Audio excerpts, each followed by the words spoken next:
I pulled into the stop-and-go parking lot 15 minutes early for my shift, watching as a blue sedan parked crookedly across two spaces. The new guy. Management had told me yesterday I'd be training someone tonight. The car door opened, and out stepped a young man with messy hair and a wrinkled uniform shirt, one hand holding his phone and the other carrying a large energy drink.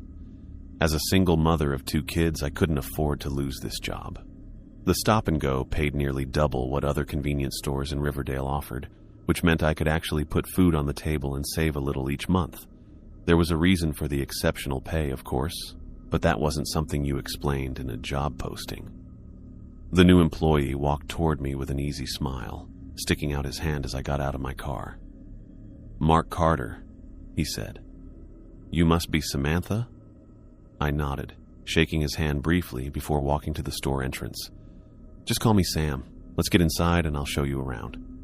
The lights buzzed overhead as I unlocked the front door. The night manager wouldn't arrive until much later, which gave me plenty of time to cover the basics with Mark. And by basics, I meant the rules. The very important rules that kept us alive. "So," Mark said, following me inside, "Thomas said you've been here a while." 3 years, I answered, walking behind the counter and putting my purse in the locked drawer where employees kept their belongings, which means I've outlasted about 12 other employees who didn't take this job seriously. Mark laughed, clearly thinking I was joking. I wasn't. "All right, before we get to register training, there are some store-specific rules you need to know," I said, watching his face. "Rule number 1, never work alone, no matter what. Even if someone calls in sick, you call me or another employee before starting your shift solo." Mark nodded while fixing his name tag. "Sure, makes sense. Safety in numbers and all that." "This isn't about robbery prevention," I said firmly. 2 years ago, a guy named Jason decided to cover an overnight shift by himself when his partner called in sick. The security cameras showed him working normally until 2:17 a.m., when he looked up at something off camera and then walked into the storage room. He never came out. Mark's smile got smaller. "What, like he stole something and ran out the back?" I shook my head. The back door was locked from the inside. All his belongings were still here. His car was still in the parking lot. He just vanished. "That's..." Mark started, then shrugged. "Weird coincidence, I guess." I could already tell this was going to be difficult. Some people just wouldn't believe until they saw for themselves, and even then they'd try to explain it away. I'd seen it before with other new hires. "Let me show you the store layout," I said, changing tactics. I'd come back to the rules throughout the shift as relevant situations came up. I walked Mark through the aisles, showing him where everything was stocked, how to check expiration dates, and the proper rotation procedures. He seemed smart enough, asking good questions about inventory and picking things up quickly. When we reached the refrigerated section, I handed him a box of energy drinks to restock. "So, why's the pay so good here?" Mark asked as he arranged cans in the cooler. "Most places like this pay minimum wage." "The unusual hours," I lied. It wasn't entirely untrue. "And the special circumstances." "Special circumstances," he repeated. Before I could answer, a loud scratching noise came from the direction of the bathroom. It sounded like fingernails dragging slowly across the inside of the door. Mark turned toward the sound. "What's that?" he asked, already stepping away from the cooler. I grabbed his arm firmly. "Rule 5. Never investigate bathroom noises between 10 p.m. and 5 a.m. The scratching grew louder, more insistent. Mark pulled away from my grasp. "Someone might need help," he said, moving toward the bathroom. I stepped in front of him, blocking his path with my body. "No, trust me on this. We don't check bathroom noises. Not ever." "Come on, that's ridiculous," Mark said, trying to step around me. "What if a customer fell or something?" "The bathroom is empty." I checked it before we closed the cooler section, which is standard procedure. There is no one in there. I stood my ground, arms crossed. The scratching stopped suddenly, replaced by a soft crying sound that might have been a child. Mark's eyes got wide. "Do you hear that? That sounds like a kid." He tried to push past me. I planted my feet firmly and put both hands on his chest to stop him. "It's not a kid. It's never a kid. That's how it tricks you." For the first time, I saw uncertainty in Mark's face. The crying continued for another 30 seconds, then stopped as suddenly as it had begun. We stood in silence for a moment. "What was that?" Mark finally asked. "That," I said, "is why we get paid so well." As we continued the training, I explained more of the rules. Rule 2. No alcohol sales after 2 a.m., even if the customer threatens you or offers extra money. Rule 3. If the lights blink 3 times in a row, go to the back room immediately and wait exactly 7 minutes before coming out. Mark listened with growing doubt. These sound like urban legends or horror movie rules. Rule 4, I continued, ignoring his comment, is crucial. When regular customers come in acting strange, walking oddly, speaking in a flat voice, or just seeming off, they're not themselves anymore. Don't talk to them, don't look them in the eye, and definitely don't let them touch you. Not themselves. Mark laughed. What does that even mean? It means exactly what I said, I replied flatly. You'll understand when you see it. As the evening went on, I showed Mark how to clean the coffee station, run inventory reports, and handle the register. Throughout it all, I continued explaining the various rules and procedures unique to our store. Each time, his responses got more dismissive. So let me get this straight, he said as I explained the 11 p.m. protocol. Every night at exactly 11 p.m., we have to lock the front doors even if customers are still shopping? Yes, I confirmed. At 10:58, we warn any remaining customers that we need to lock up temporarily.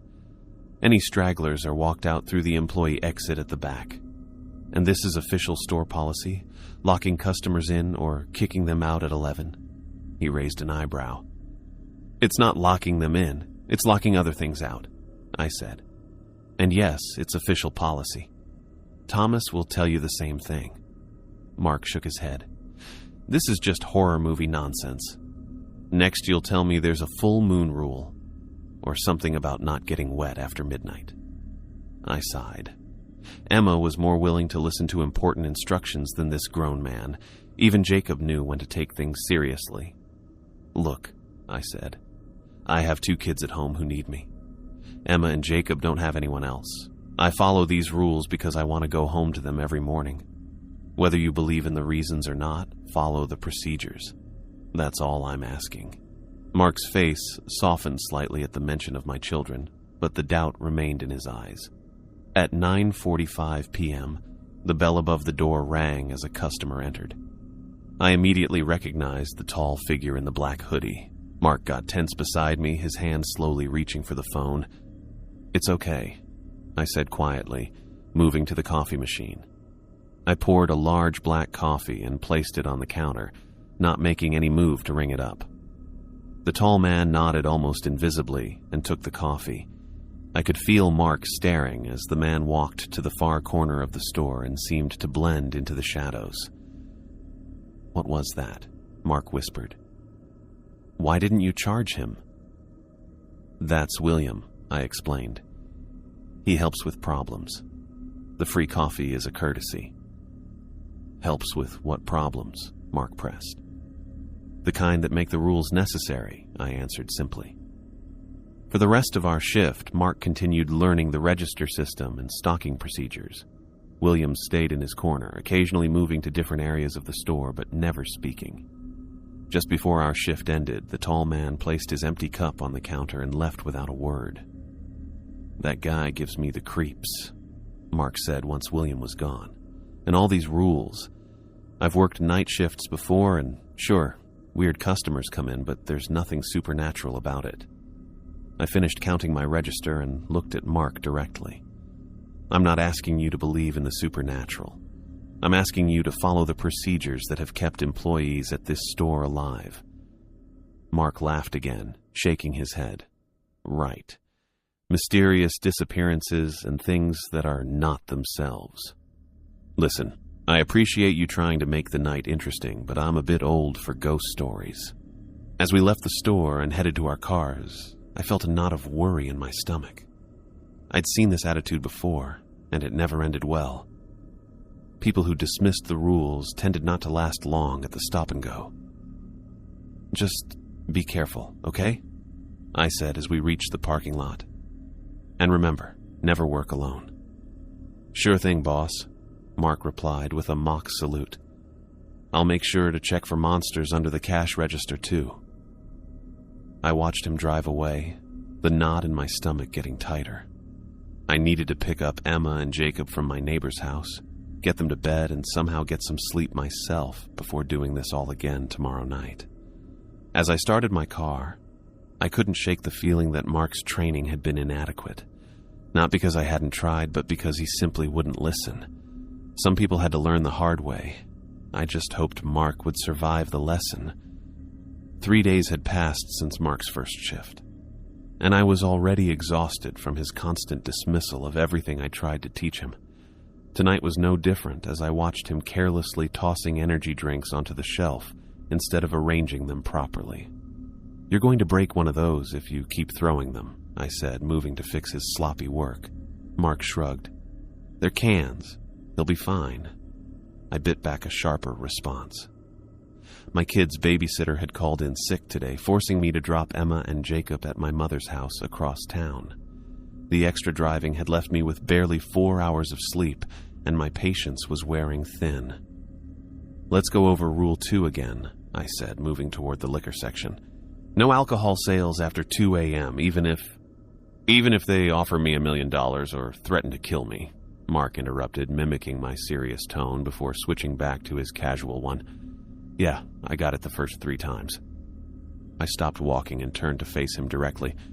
This isn't a joke, Mark.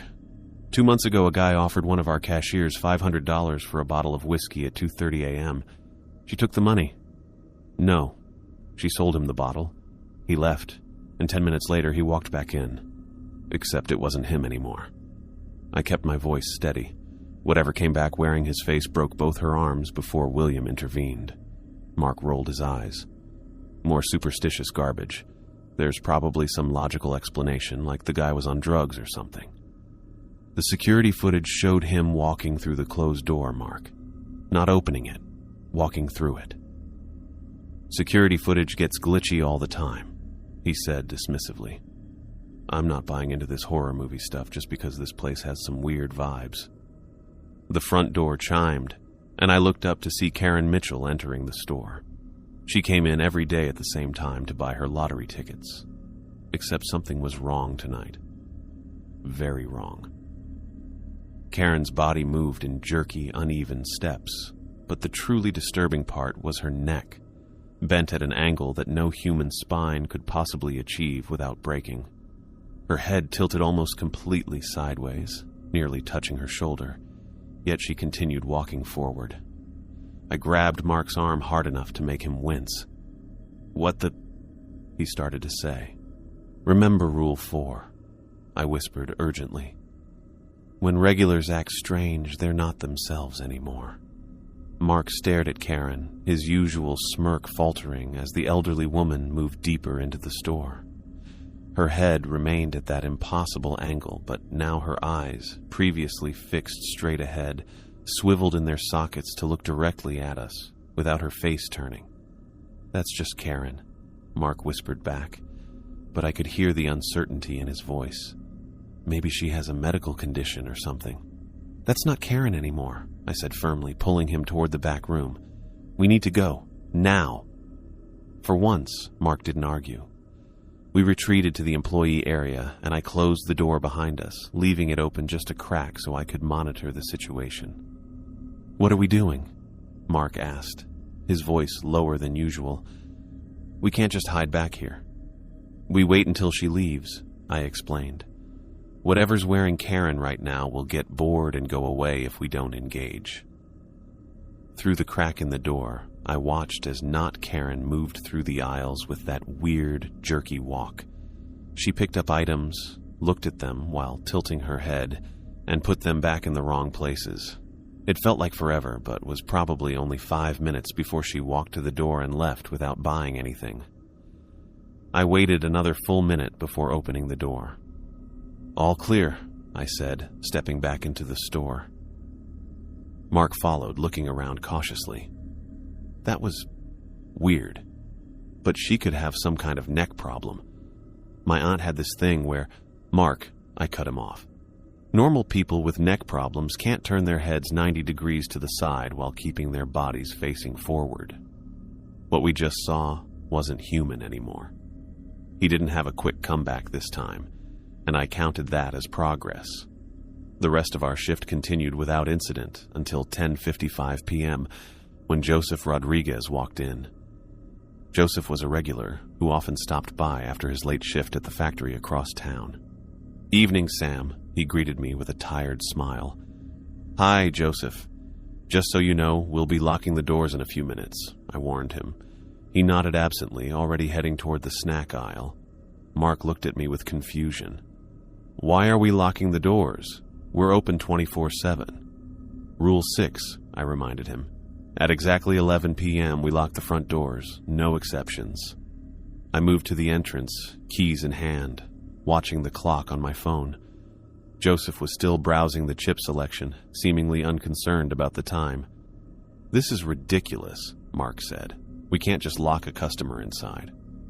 "We have exactly 2 minutes," I replied, not taking my eyes off the time. "At 10:58, we warn any remaining customers. At 11:00 sharp, those doors get locked whether people are inside or not." I walked over to Joseph. "Sir, I need to lock the front doors in 2 minutes. If you're not finished shopping by then, I'll have to let you out through our employee exit in the back." Joseph nodded, grabbing a bag of chips and a soda. "No problem. I'll be quick." At 10:59, Joseph was still at the register with Mark ringing him up. I stood by the doors, keys ready. "Mark, hurry it up," I called over my shoulder. "He's paying, Sam. Give us a second," Mark replied with annoyance. The clock on my phone changed to 11 p.m., and I immediately locked both deadbolts on the front doors. Through the glass, I could see the parking lot was empty except for our cars, but the darkness beyond the lot's edge seemed deeper than usual. "Come on," I said to Joseph once he had his items. "I'll show you out the back way." Mark watched with obvious disapproval as I led Joseph through the employee area to our special exit, a door with additional locks and symbols etched into the frame that most people never noticed. "Thank you," Joseph said as he stepped outside. I quickly closed and locked the door behind him. When I returned to the front, Mark was staring at me with his arms crossed. "You know how insane that looked, right? Locking the doors at exactly 11 and making the poor guy leave through the back like we're running some kind of secret operation." "We are running a secret operation," I said simply, "and the doors stay locked until 5 a.m. Mark shook his head. "What happens at 11 p.m. that's so dangerous? In 3 days, I haven't seen anything except an old lady with a stiff neck." "You don't want to see what happens when the doors aren't locked at 11, I said. "Trust me on that." The rest of the night was quiet. Mark cleaned the coffee station while I restocked the cigarettes behind the counter. Around 1 a.m., Mark moved to the supply closet with cleaning supplies. I was checking inventory on my tablet when I heard Mark's voice from across the store. "Hey, Sam, do you hear that?" I looked up to see him standing near the supply closet, his head tilted toward the door. I walked over quickly, already knowing what he was hearing before I got there. Faint crying, like a child in distress, was coming from inside the closet. "It sounds like a kid," Mark said, reaching for the door handle. "Maybe they got locked in somehow."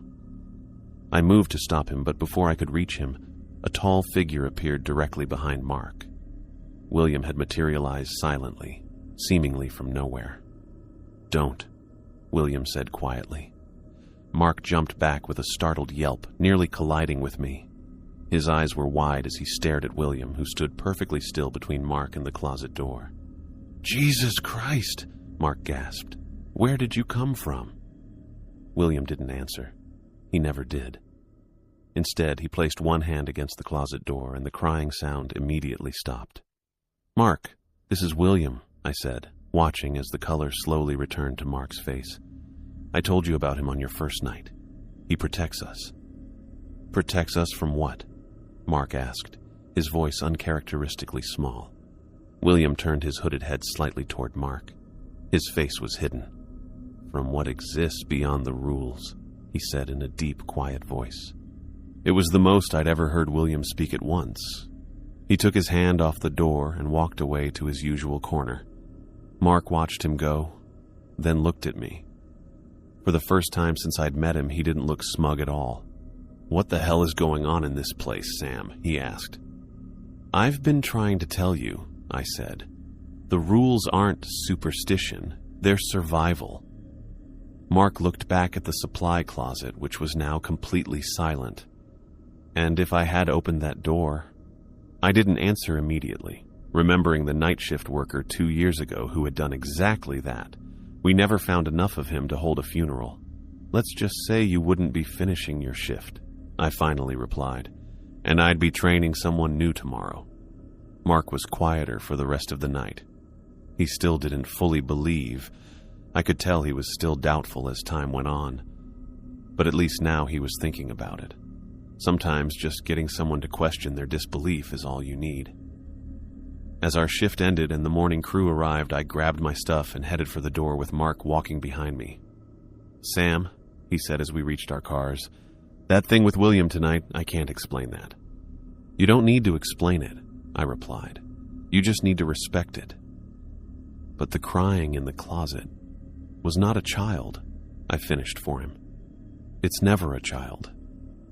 Mark nodded slowly. "I'll see you tomorrow night then." I watched him drive away, hoping that tonight's events had finally gotten through to him. The rules kept us alive, but only if we followed them. And I had the feeling Mark was still deciding whether to believe. A week had passed since the thing with William in the supply closet.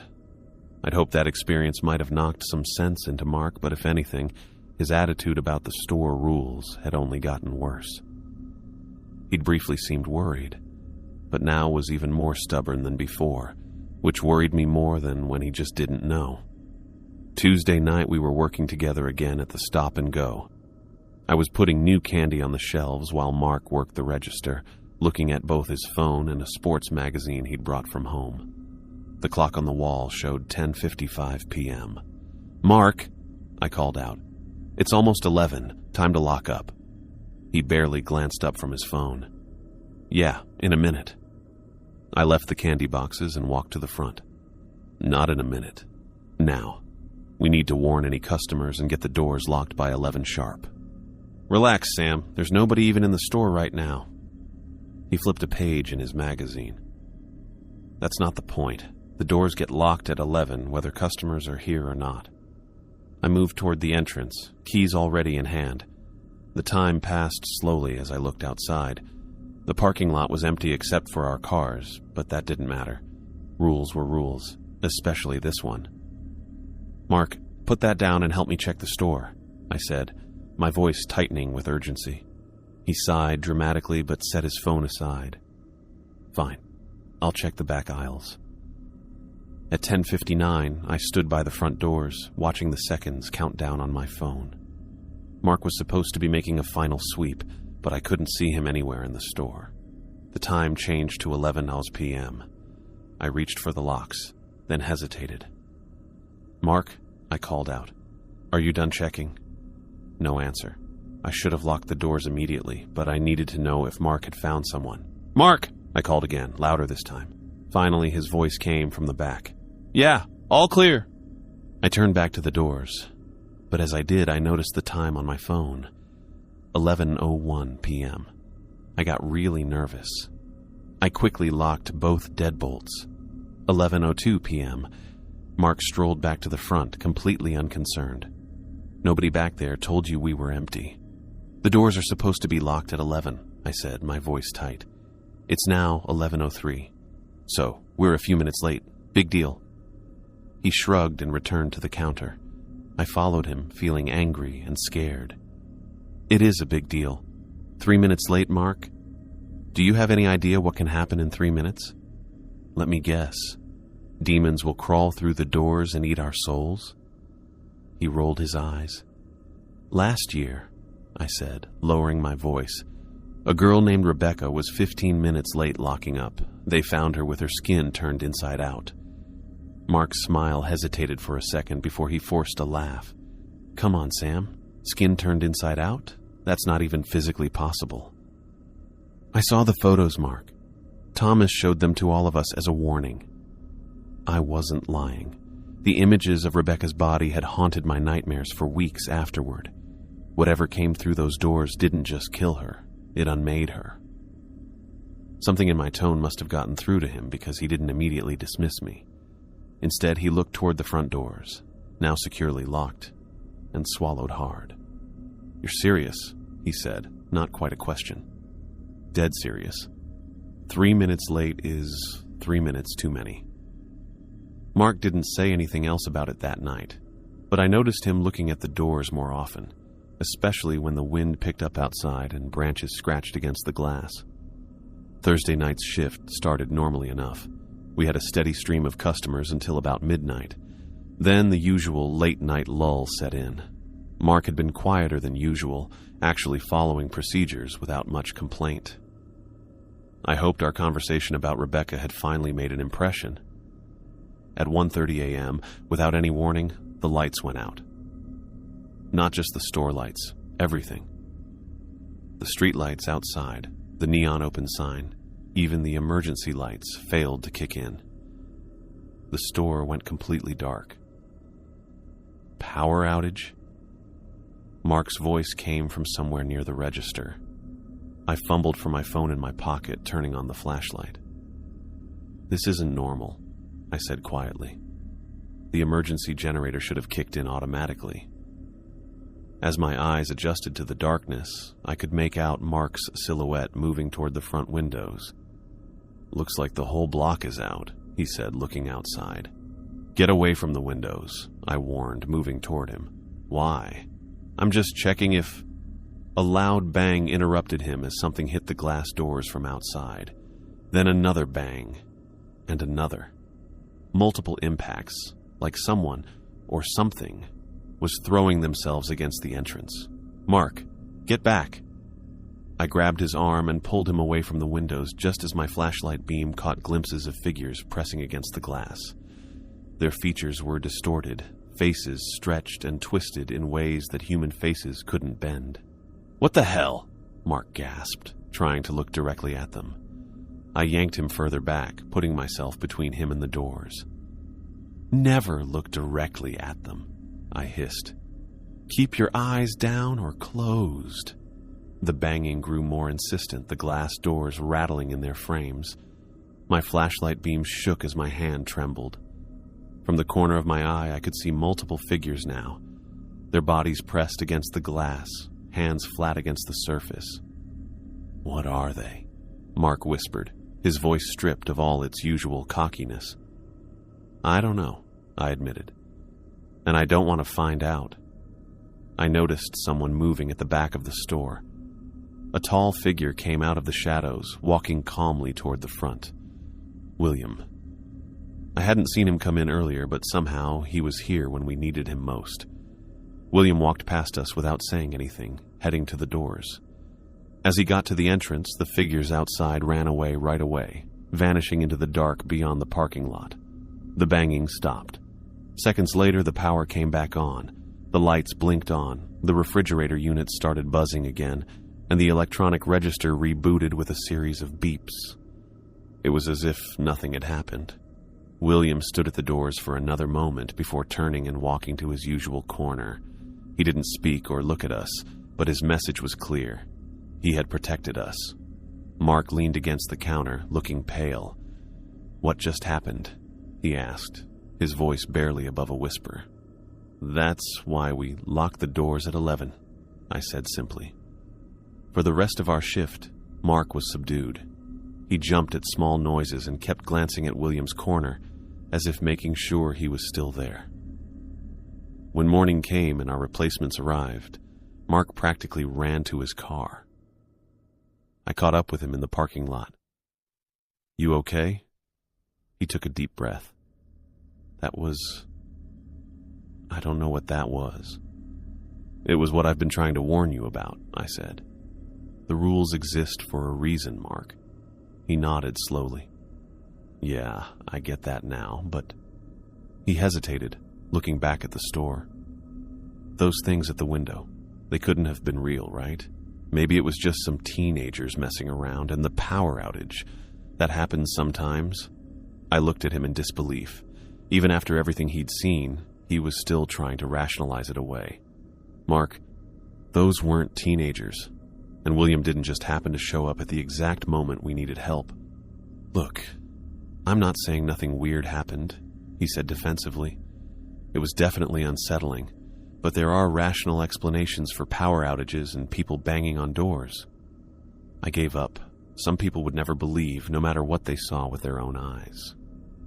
"Just promise me you'll keep following the rules, even if you don't believe in the reasons."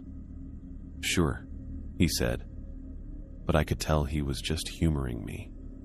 Sunday afternoon, my phone buzzed with a text while I was helping Emma with her science project. It was from Mark. "Can I cover your Monday night shift? Need extra hours this week." I frowned and typed back, "You mean with Ashley?" Ashley was our newest hire, still in training but catching on quickly. "No, just me. Ashley called in sick." My stomach dropped. I immediately called Mark instead of texting, but he didn't pick up. I tried again. Still nothing. I sent another text. "Never work alone. Wait for me to find someone to work with you." 3 dots appeared as he typed a response. "No one follows these rules when you're not here anyway. Nothing ever happens." I called again. No answer. I texted Thomas, explaining the situation. He responded that he would handle it, but I couldn't stop feeling worried. "Mark, do not work alone. I'm serious. It's dangerous."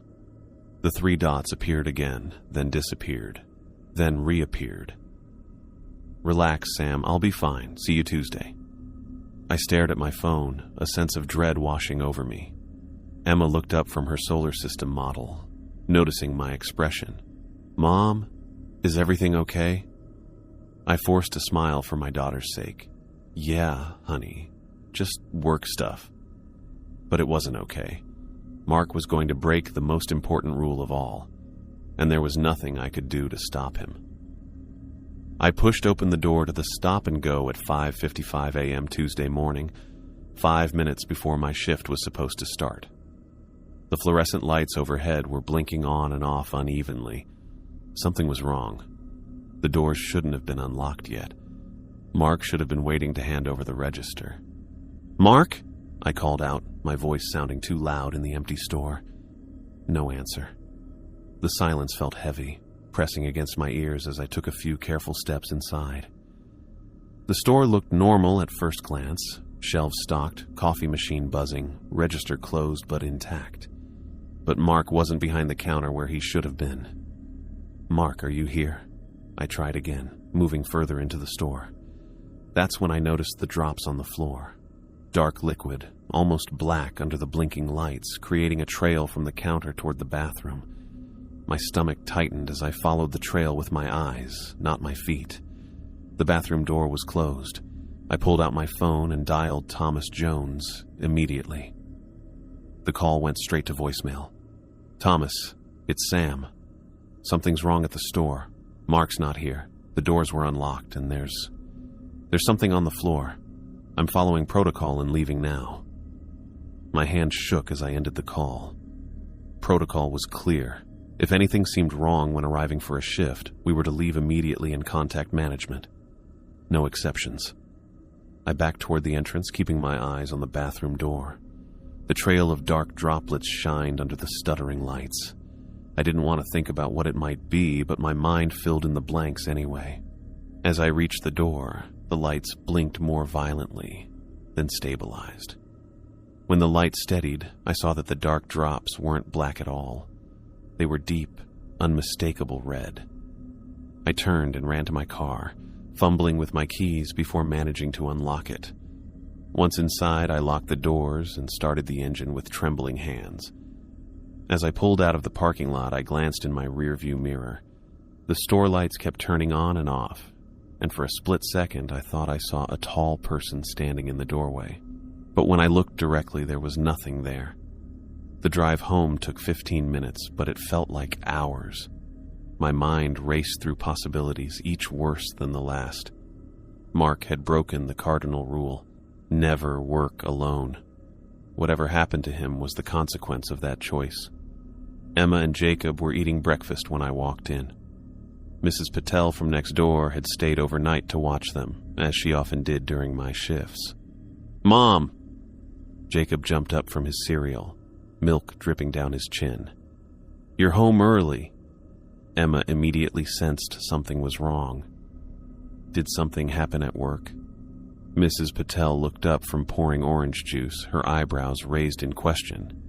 "There was a problem at the store," I said carefully, setting my purse down. "I had to come home early." "What kind of problem?" Emma asked, watching me closely. I forced a smile. "Just some maintenance issues. Nothing for you to worry about." Mrs. Patel gathered her things, and I walked her to the door, thanking her for staying with the kids. "Is everything all right, Samantha?" she asked quietly. "You look pale." "I'm fine," I lied. "Just tired. Thank you again for watching them." After she left, I made myself a cup of coffee with shaking hands and sat at the kitchen table, trying to appear normal for my children's sake. Jacob chattered about a dream he'd had while Emma continued to study my face with concern. "Mom, you're acting weird," she finally said. "Did something scary happen?"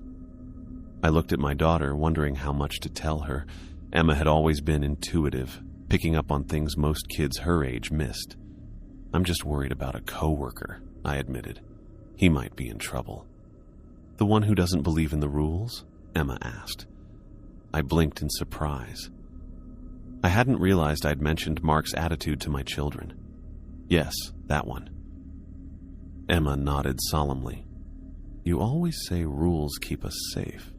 "They do," I agreed, reaching across the table to squeeze her hand. "That's why it's so important to follow them." The morning crawled by. I called Thomas 3 more times, but still got his voicemail. I helped the kids with their homework, made lunch, and tried to act like everything was normal while checking my phone every few minutes. By early afternoon, Jacob was absorbed in a video game while Emma read a book on the couch beside me. At 3:42 p.m., my phone rang. I didn't recognize the number, but I answered immediately. "Hello? Is this Samantha Wilson?" a male voice asked. "Yes, this is she." "Ms. Wilson, this is Detective Ryan Bennett with the Riverdale Police Department. I understand you work at the Stop and Go convenience store on Maple Street." My throat tightened. "Yes." "I need to ask you some questions about your coworker, Mark Carter. Would it be possible for you to come down to the station this afternoon?" I glanced at Emma, who had looked up from her book. "I have my children with me. Could you tell me what this is about first?" There was a pause on the line. "Ms. Wilson, I'm afraid Mr. Carter's body was found behind the store this morning. Given that you were scheduled to relieve him, we'd like to speak with you." I felt dizzy. I held onto the edge of the couch to steady myself. "His body?" I repeated, my voice barely audible. "Yes, I'm sorry to inform you this way. Would 5 p.m. work for you to come in? We can arrange for someone to watch your children if needed." "No, I have a neighbor who can watch them. I'll be there." After hanging up, I sat motionless, the phone still clutched in my hand. Emma put her book down and moved closer to me. "Mom, what happened?" I looked at my daughter, trying to find words that wouldn't frighten her. "The coworker I was worried about. Something bad happened to him." "Is he dead?" she asked directly. I nodded slowly. "Yes, honey, he is." Emma was quiet for a moment. "Because he didn't follow the rules?" "I think so," I whispered. Mrs. Patel agreed to watch the kids again while I went to the police station. Before leaving, I hugged Emma and Jacob tightly, promising to be back soon. Emma hugged me extra hard, as if she understood the danger I faced every night at work. The police station was busy when I arrived. An officer directed me to a small interview room where Detective Bennett waited with a notepad. "Ms. Wilson, thank you for coming in," he said, gesturing to the chair across from him. "I understand you discovered the store in an unusual condition this morning." I sat down, folding my hands in my lap to keep them from shaking. "Yes. The doors were unlocked when I got there, and Mark wasn't there. There were drops on the floor. Red drops. And you called your manager and left immediately?" "Yes, that's our protocol if anything seems wrong." Detective Bennett nodded, making a note. "Can you tell me about your last interaction with Mark Carter?" I explained about the text messages, how Mark had insisted on working alone despite my warnings. "And why exactly were you so concerned about him working alone?" Bennett asked. "It's against store policy. The first rule is never work alone, especially during overnight shifts." "Why is that rule so important?"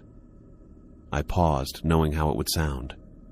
"There have been incidents at the store. People who worked alone disappeared or were found dead."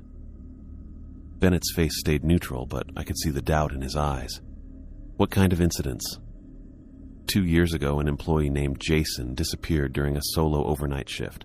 Last year, a girl named Rebecca was found dead after failing to lock the doors at 11 p.m. There are specific rules we follow to stay safe. Rules like? I took a deep breath and listed them. Never work alone. No alcohol sales after 2 a.m. Don't investigate bathroom noises between 10 p.m. and 5 a.m. When regular customers act strange, they're not themselves anymore. If lights flicker 3 times, go to the back room and wait 7 minutes. At exactly 11 p.m., lock the front doors, no exceptions. As I spoke, Bennett's expression shifted from neutral to incredulous. "Ms. Wilson, these sound like superstitions, not safety protocols." "They're not superstitions," I insisted. "They keep us alive." "Did Mark Carter believe in these rules?" "No. He thought they were ridiculous. He called them horror movie nonsense and superstitious garbage."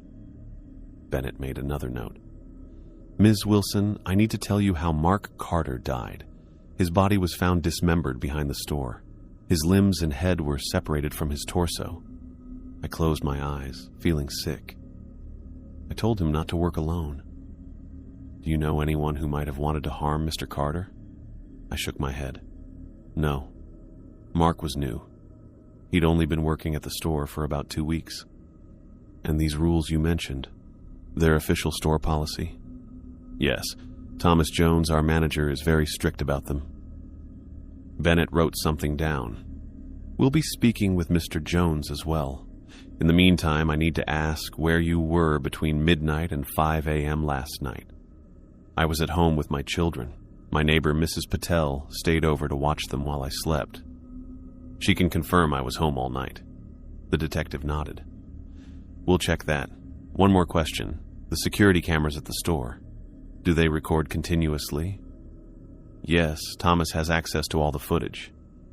"Thank you for your time, Ms. Wilson. We'll be in touch if we have more questions." As I stood to leave, Bennett added, "I'd advise against discussing the details of Mr. Carter's death with others while this investigation is ongoing." I nodded and left. Mark's death was really getting to me. I had tried to warn him. I had tried so hard. The next morning, Thomas Jones called me at 9 a.m. "Sam, I need you to come to the store. The police are reviewing the security footage from Monday night." An hour later, I sat in Thomas's office with Detective Bennett and another officer. Thomas looked grim as he pulled up the footage on his computer. The video showed Mark alone in the store around 10:30 p.m. Monday night. He was reading his magazine at the counter, occasionally checking his phone. At 10:55 p.m., he looked at the clock but made no move toward the doors. 11 p.m. came and went. The doors stayed unlocked, At 11:17 p.m., a hooded person showed up outside the store. Mark looked up as the person came in. They talked, though the video had no sound. Mark seemed relaxed, even smiling as he rang up the person's purchases. At 11:32 p.m., the bathroom door opened on its own. Mark noticed, looking confused. The hooded person pointed toward the bathroom. Mark shook his head, but the person motioned again. A moment later, sounds must have come from the bathroom because Mark turned his head quickly in that direction. The hooded person walked toward the bathroom. After a pause, Mark followed. The video showed both of them going into the bathroom. The door closed behind them. For 5 minutes, nothing happened. Then the lights started to blink. The camera image distorted, breaking into static before cutting out completely. When the footage started again at 12:17 a.m., the store was empty. The bathroom door was closed. Dark drops led from the bathroom to the back exit. Thomas stopped the playback. Detective Bennett looked worried. "Can you identify the hooded figure?" he asked Thomas.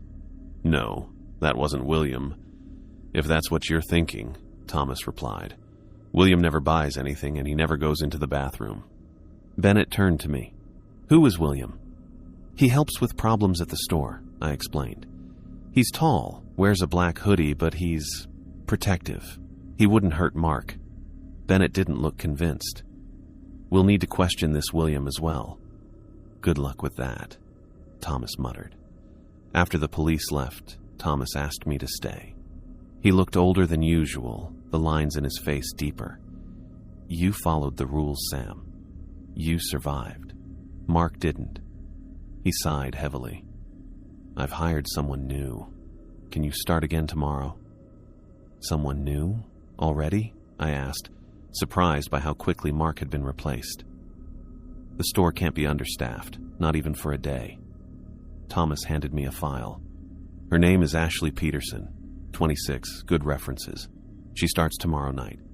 I took the file, feeling numb. "And what do I tell her about Mark?" "The truth," Thomas said simply.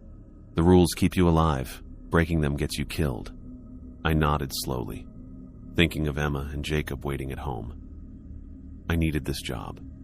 The pay was too good to give up, especially as a single mother.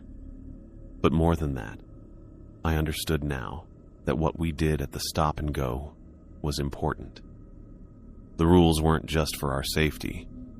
They were for everyone's. "I'll be here," I said, "and I'll make sure Ashley understands the rules better than Mark did." Thomas nodded, looking relieved. "Good. I knew I could count on you, Sam." As I drove home, I couldn't stop thinking about Mark's final moments. Had he realized his mistake when it was too late? Had he finally believed in the rules as whatever came through the bathroom door tore him apart? I would never know.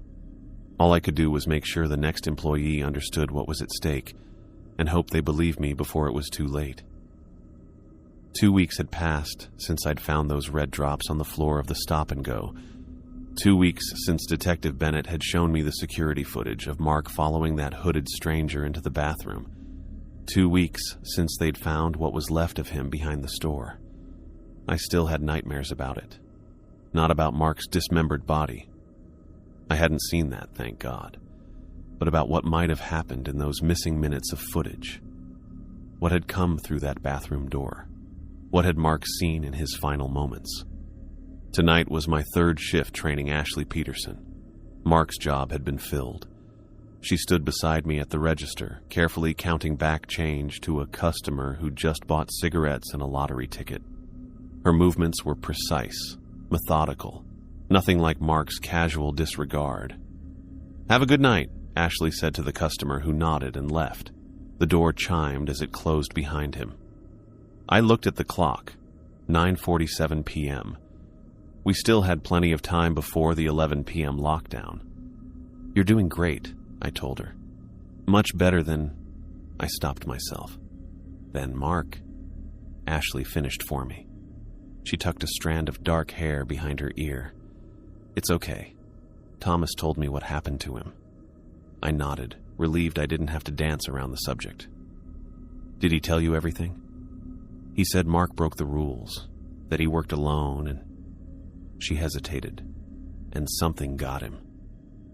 That's the short version, I said. The important part is that the rules keep us alive. All of them. Unlike Mark, Ashley had taken the rules seriously from day one. When I'd explained about never working alone, she'd nodded solemnly. When I told her about the 11 p.m. lockdown, she'd asked practical questions about how to do it rather than questioning why. When I'd mentioned the bathroom noises, she'd simply asked what to do if she heard them. It was refreshing. It was also a relief. Let's finish restocking the cooler, I suggested. Then I'll show you how to run the nightly inventory report. We worked side by side, placing energy drinks and sodas in neat rows. Ashley was quiet but attentive, asking questions when needed but otherwise focusing on the task at hand.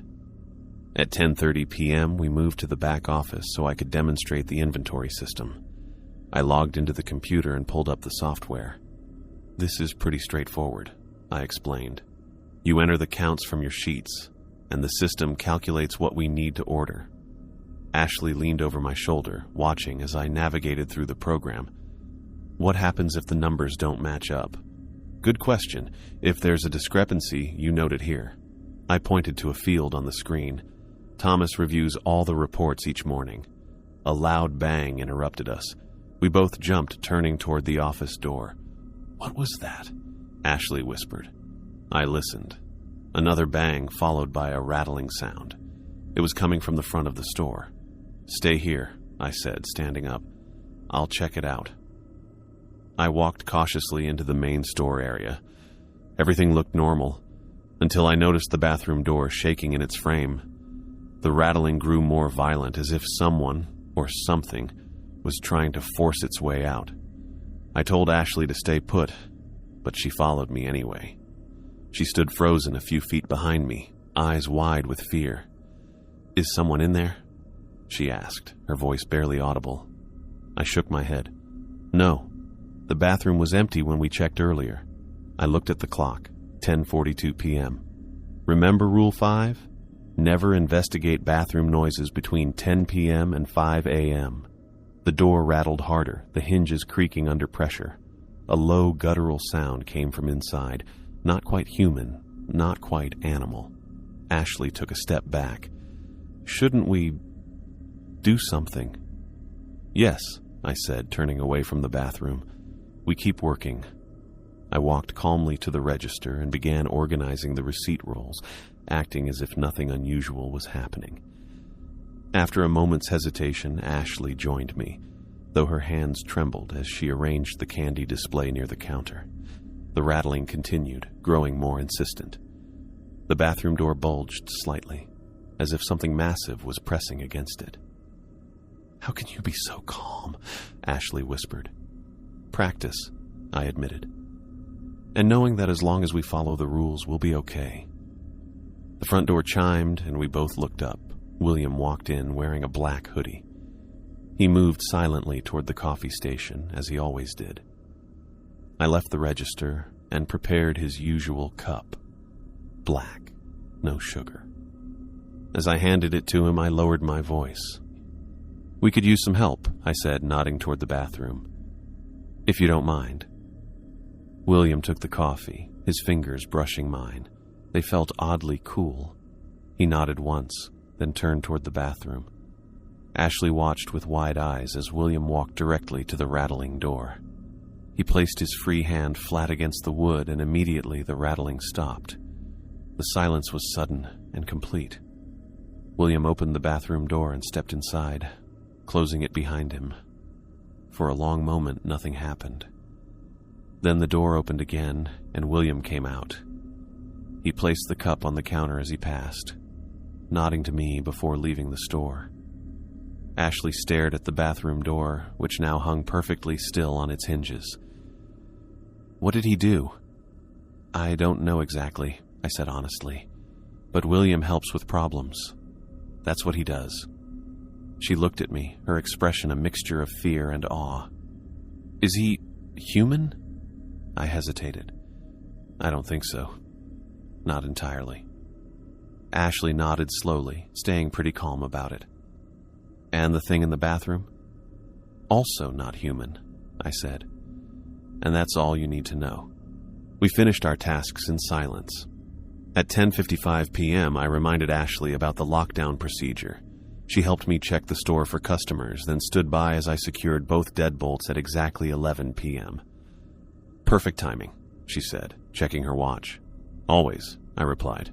3 minutes late is 3 minutes too many. The rest of the night passed without incident. We cleaned, restocked, and ran reports.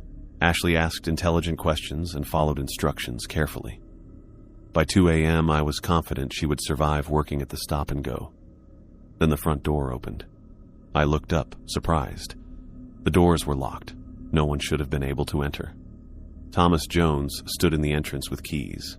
He rarely visited during overnight shifts, preferring to handle store business during daylight hours. "Evening, Sam," he said, nodding to me. "Ashley." He looked tired, the lines around his eyes deeper than usual. "Is everything okay?" I asked. "I need to speak with you privately," he said. "Ashley, can you watch the front for a few minutes?" Ashley nodded. "Of course, Mr. Jones." Thomas led me to the back office, closing the door behind us. He sat in the chair behind the desk, gesturing for me to take the other seat. "You've done well with Ashley," he said.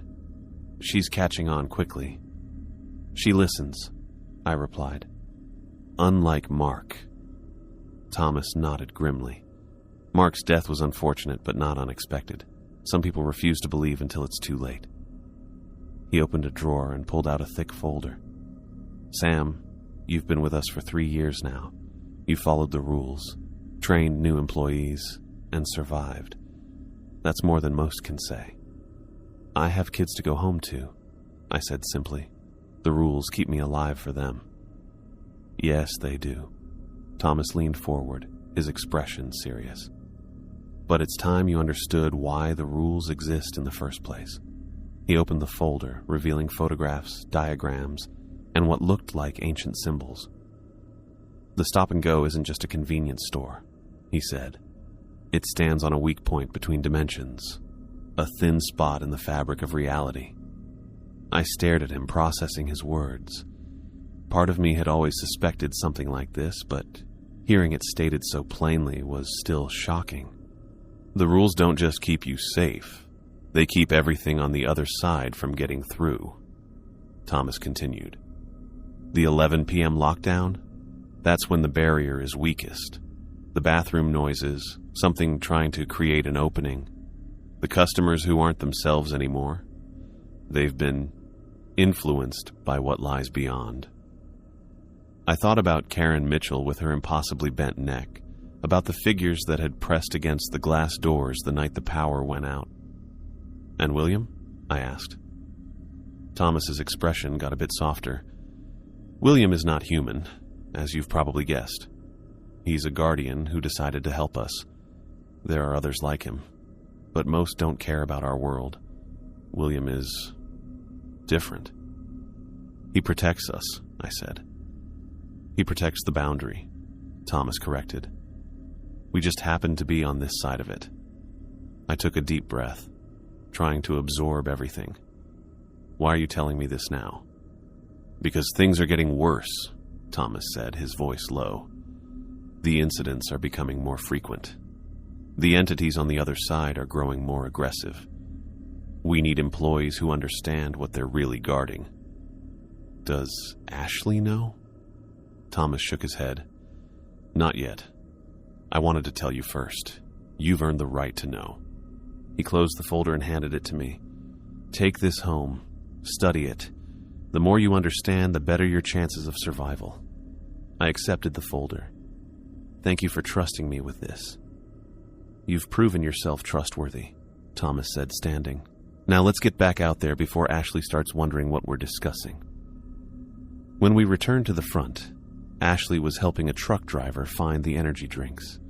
Thomas nodded to both of us before leaving, the bell chiming as the door closed behind him. "Everything okay?" Ashley asked once the truck driver had left. "Yeah," I said, tucking the folder into my bag. "Just a performance review." The rest of the night passed quietly. At 3:45 a.m., Ashley took her break while I manned the register. At 4 a.m., the bell chimed again as another truck driver entered. He was tall and broad-shouldered, with 3 days' worth of stubble and bloodshot eyes. "Pack of Marlboros and a fifth of vodka," he said, placing a 20 on the counter. Ashley, who had just returned from her break, moved to get the cigarettes while I handled the money. "I'm sorry, sir," I said, "but we can't sell alcohol after 2 a.m., store policy." The man's expression darkened. "It's just a bottle of vodka. No one's gonna know." "I'm sorry," I repeated firmly. "We can sell you the cigarettes, but not the alcohol." "This is bullshit," he growled. "I've been driving all night. I need something to help me relax when I get to the motel." "We have other options," Ashley suggested, pointing to the energy drinks. "Or coffee?" The man slammed his fist on the counter. "I don't want coffee, I want vodka." I stepped slightly in front of Ashley, maintaining a calm expression. "Sir, we simply can't sell alcohol after 2 a.m. It's the law." It wasn't, actually. Not in our state, but it was easier than explaining the real reason. "The law?" he sneered. "You think I care about the law?" As he spoke, something strange happened to his face. The skin around his mouth seemed to stretch, showing too many teeth. His eyes, already bloodshot, started leaking a dark liquid that didn't look like normal tears. "Give me the vodka," he said, his voice distorting, dropping an octave. "Now!" I grabbed Ashley's arm and pulled her back from the counter. "Sir, I'm going to have to ask you to leave." The man, or what was using the man's body, leaned over the counter. His face kept moving in ways that human faces couldn't move. The smell of rot and something chemical was everywhere. "You know what I am," it said, its voice now a guttural growl. "You know what I need." I kept backing up, pulling Ashley with me. "We can't help you. Please leave." The creature snarled, a sound no human throat could make. It reached across the counter, arms stretching impossibly long, fingers elongating into claw-like appendages. "The bottle," it hissed. "Give me the bottle." I remembered Rule 6. If lights flicker 3 times, go to the back room and wait 7 minutes. The lights weren't flickering, but the principle was the same. Retreat to safety. "Ashley," I whispered, "when I say run, go to the back room and lock the door. Wait 7 minutes no matter what you hear." She nodded, her face pale but determined. The creature began climbing over the counter, its movements jerky and wrong, like a puppet with tangled strings. "Run!" I shouted, shoving Ashley toward the back while I moved in the opposite direction, drawing the creature's attention. It turned toward me, mouth opening wider than any human mouth could stretch.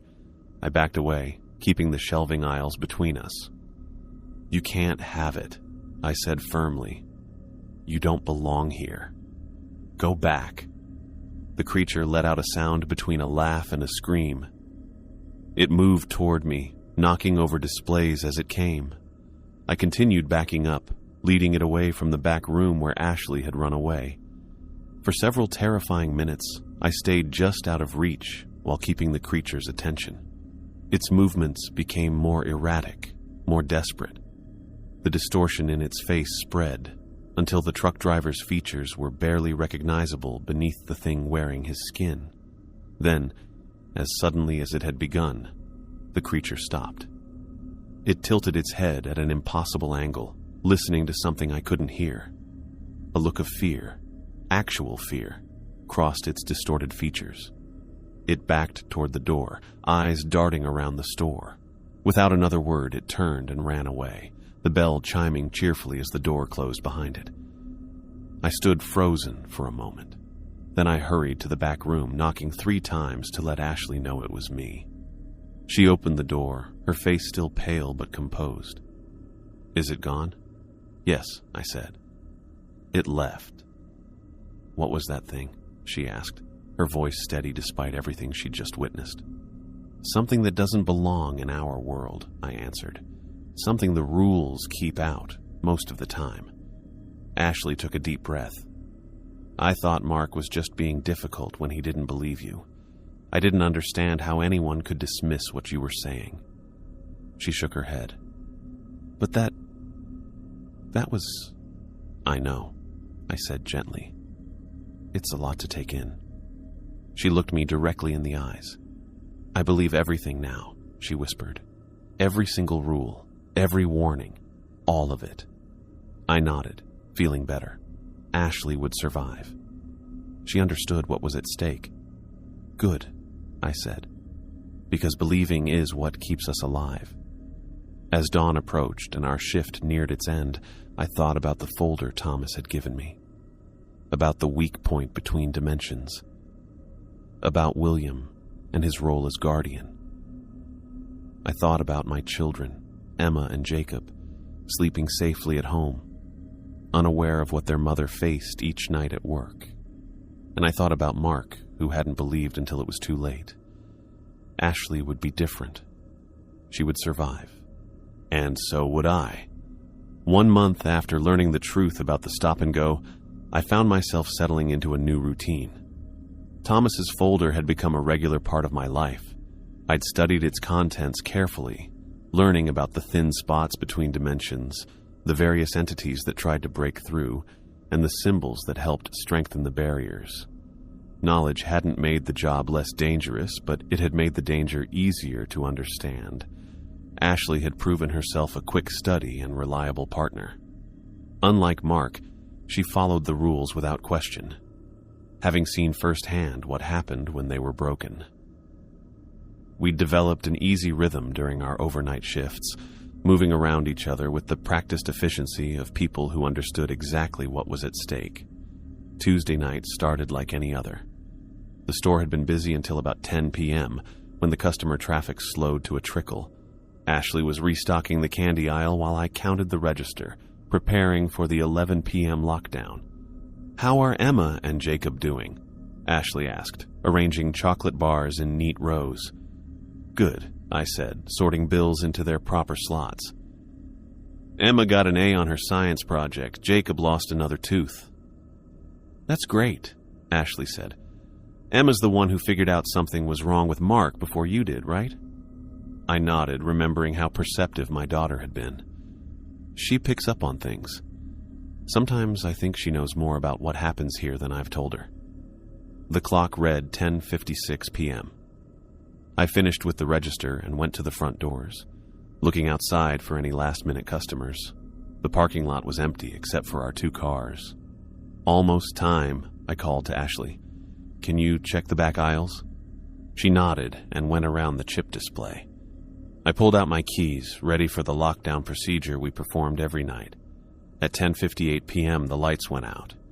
Not just the store lights, everything went dark. The street lights outside, the neon open sign, even the glow from the refrigerated cases. It was completely dark. I waited for the emergency lights to kick in. They didn't. "Sam?" Ashley's voice came from somewhere in the darkness, tight with fear. "Stay where you are," I called back, pulling out my phone. The screen illuminated, casting a weak blue glow that barely penetrated the darkness. I checked the time. 10:59 p.m. 1 minute until lockdown. I turned on my phone's flashlight and pointed it at the front doors. The light looked weak in the really dark room. "What's happening?" Ashley had made her way back to me, her own phone providing a small circle of light. "I don't know, but we need to lock the doors. Now." A scratching sound came from the bathroom. A familiar noise that always meant trouble. But this time, another scratching joined it, coming from the supply closet on the opposite side of the store. "They're trying to come through in multiple places," I said, moving quickly to the front doors. Ashley's flashlight light moved across the glass doors, then stopped. "Sam," she whispered, "look." Outside, barely visible in the darkness, stood figures.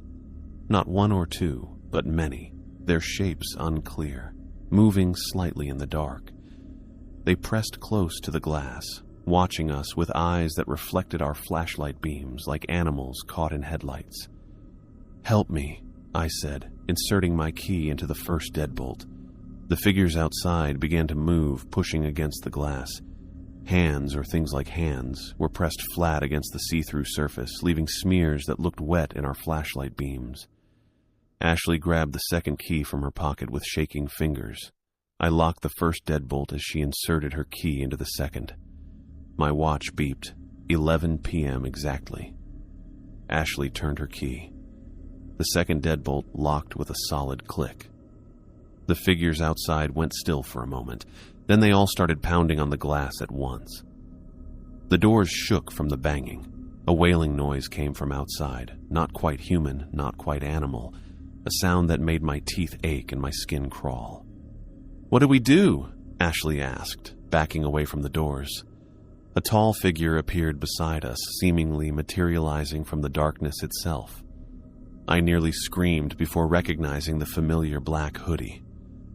"William," I breathed, relief washing over me. He nodded once, then pointed toward the back of the store. "Go," he said quietly. "Now." We didn't argue. Ashley and I hurried toward the back room, using our phone flashlights to see. The scratching from the bathroom and supply closet had gotten louder. The doors were bulging a bit in their frames, like something big was pushing against them. William followed behind us, moving quickly and quietly. As we reached the back room, he placed a hand on each door we passed, which somehow made whatever was behind them quiet down for a moment. I pushed open the back room door, expecting darkness. Instead, a warm glow greeted us. Thomas Jones stood inside with several lanterns around him. He looked serious and didn't seem surprised to see us.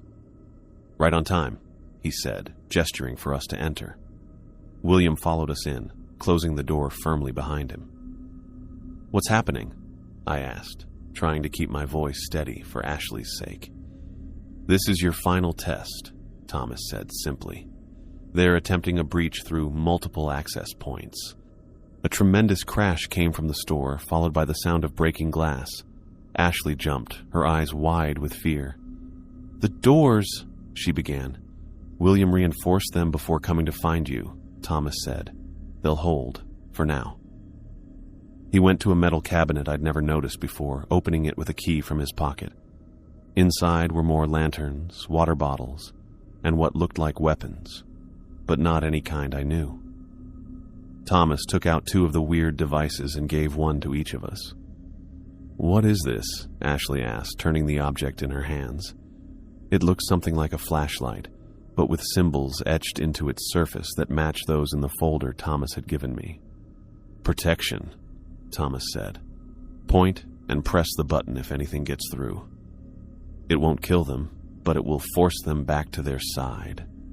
Screams echoed through the store, inhuman sounds that made my skin prickle with goosebumps. William stood by the door, head tilted as if listening. "I don't understand," I said. "Why tonight? Why all at once like this?" Thomas looked at me steadily. "Because you're ready now, both of you. You've proven yourselves capable of following the rules, of believing without seeing. Now you need to see what you're really guarding against."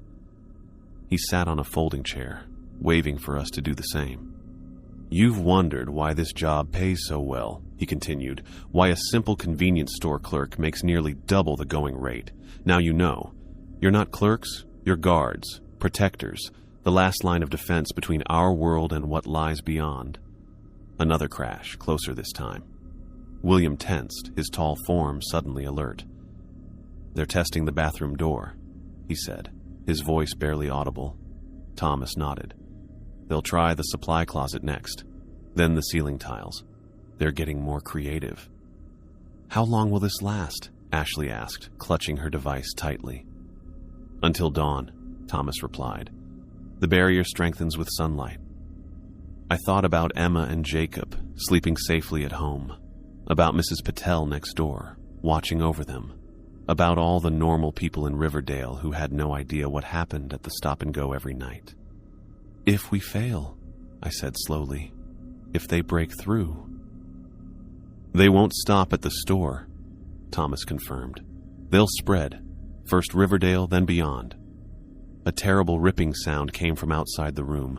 like fabric tearing on a massive scale. William moved away from the door, positioning himself between us and whatever was coming. "The ceiling," he said. "They're coming through the ceiling." Thomas stood, his expression grim. "This is where you make your choice, Sam. Ashley, you can leave now. William can get you to your cars safely. Or you can stay and fight. But if you leave, don't come back. We'll find someone else." I looked at the device in my hand, then at Ashley. Her face was pale but determined. "I'm staying," she said firmly. I thought about my children again, about the world they lived in, the future they deserved. If these things broke through, what kind of world would Emma and Jacob inherit? "I'm staying too," I said. Thomas nodded, something like pride showing in his eyes. "Good. Remember your training. Remember the rules. They exist for a reason." The ceiling in the main store area gave way with a tremendous crash. Inhuman screams filled the air, along with a smell like rotting meat and burning plastic. "They're through," William said, moving toward the door. Thomas handed each of us a lantern. "Stay together. Aim for their centers. And whatever you do, don't look directly into their eyes." William opened the door, showing the chaos beyond. The store I knew had turned into a battlefield. Shadowy figures moved through the darkness. Their shapes changed and moved as if they couldn't decide what to be. The ceiling was broken open, showing not the night sky, but something else, a weird darkness that hurt my eyes. I raised my device, remembering everything I'd learned from Thomas's folder. These entities couldn't keep their shape in our reality without attaching to something, an object, an animal, a person. If we could stop them from finding anchors, they'd be forced back. For the next several hours, we fought. William was quick and sneaky, stopping the largest entities before they could fully appear. Thomas told us what to do like someone who'd done this many times before.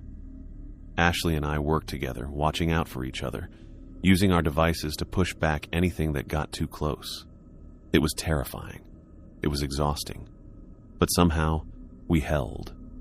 As the first gray light of dawn showed through the broken ceiling, the entities began to leave. The tears in reality slowly closed up, the strange darkness fading away.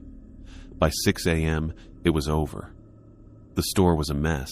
Broken glass, knocked over shelves, stuff scattered everywhere, but the breach had been stopped. Thomas looked at the damage. "Could have been worse," he said. "Much worse." Ashley sat on the floor, back against the counter, looking shocked but alive. William had disappeared, as he often did once the danger passed. "What happens now?" I asked, my voice hoarse from shouting warnings throughout the night. "Now?" Thomas almost smiled. "Now you go home to your children. Rest. Come back tonight. The store will be ready." "Just like that?" Ashley asked incredulously. "We almost died, and we just come back for another shift?" "That's the job," Thomas said simply. "That's what you signed up for." I helped Ashley to her feet. We were both filthy, covered in a substance I didn't want to identify. But we were alive. "I need to call home," I said. "Check on Emma and Jacob." Thomas nodded. "Use my office. The phones there still work."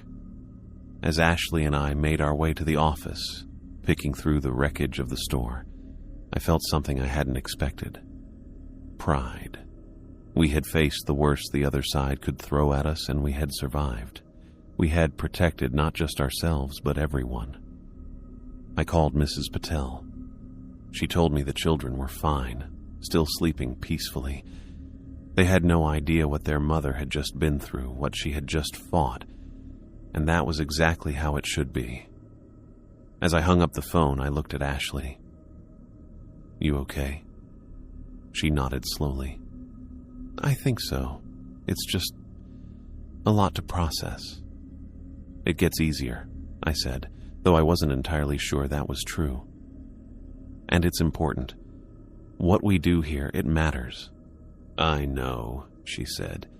I just never thought I'd be guarding a doorway between worlds when I applied for a convenience store job. I almost laughed at the absurdity of it. The benefits are good, though. True, she agreed, a small smile breaking through her exhaustion. We left Thomas's office and found him already directing a cleanup crew that had appeared from nowhere. Men and women in unmarked coveralls were efficiently removing debris, replacing broken fixtures, restoring the store to its normal appearance. "Go home," Thomas told us. "Be back by 10 p.m. We'll be ready." As we walked to our cars, the morning sun warming our faces, I realized my job had completely changed. I wasn't just a convenience store clerk making good money anymore. I was now someone who protected my world from scary things trying to get in. For Emma and Jacob, I would do it. I would come back night after night following the rules, keeping everything safe. I couldn't even think about what would happen if I didn't. I got into my car and saw Ashley doing the same. We would both come back tonight, ready to work another shift, keeping the dangerous stuff out. This was our choice now. This was our job.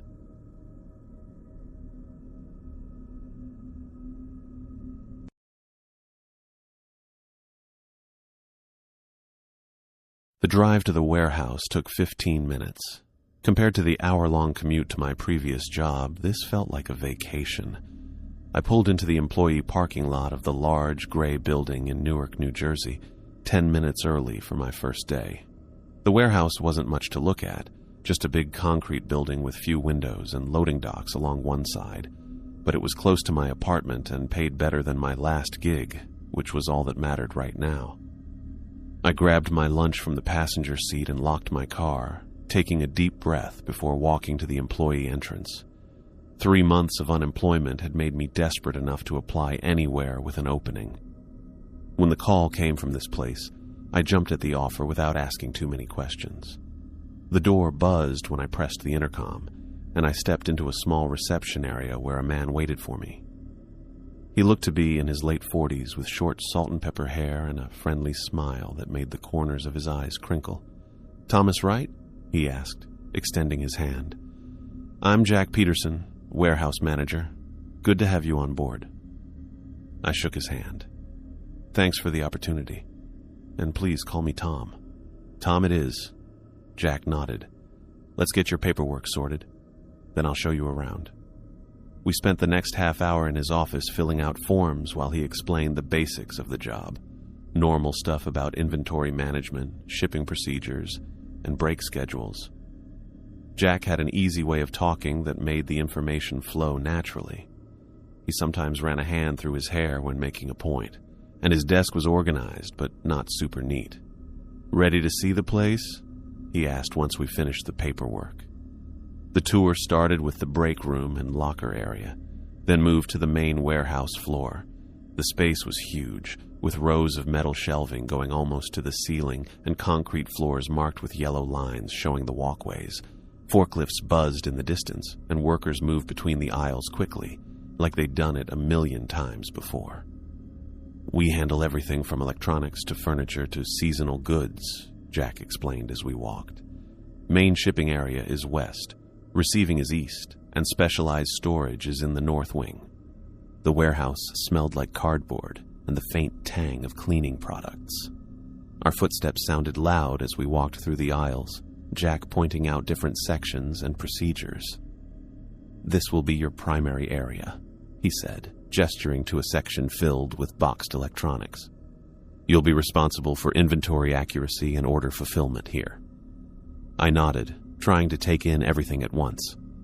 The job seemed straightforward enough.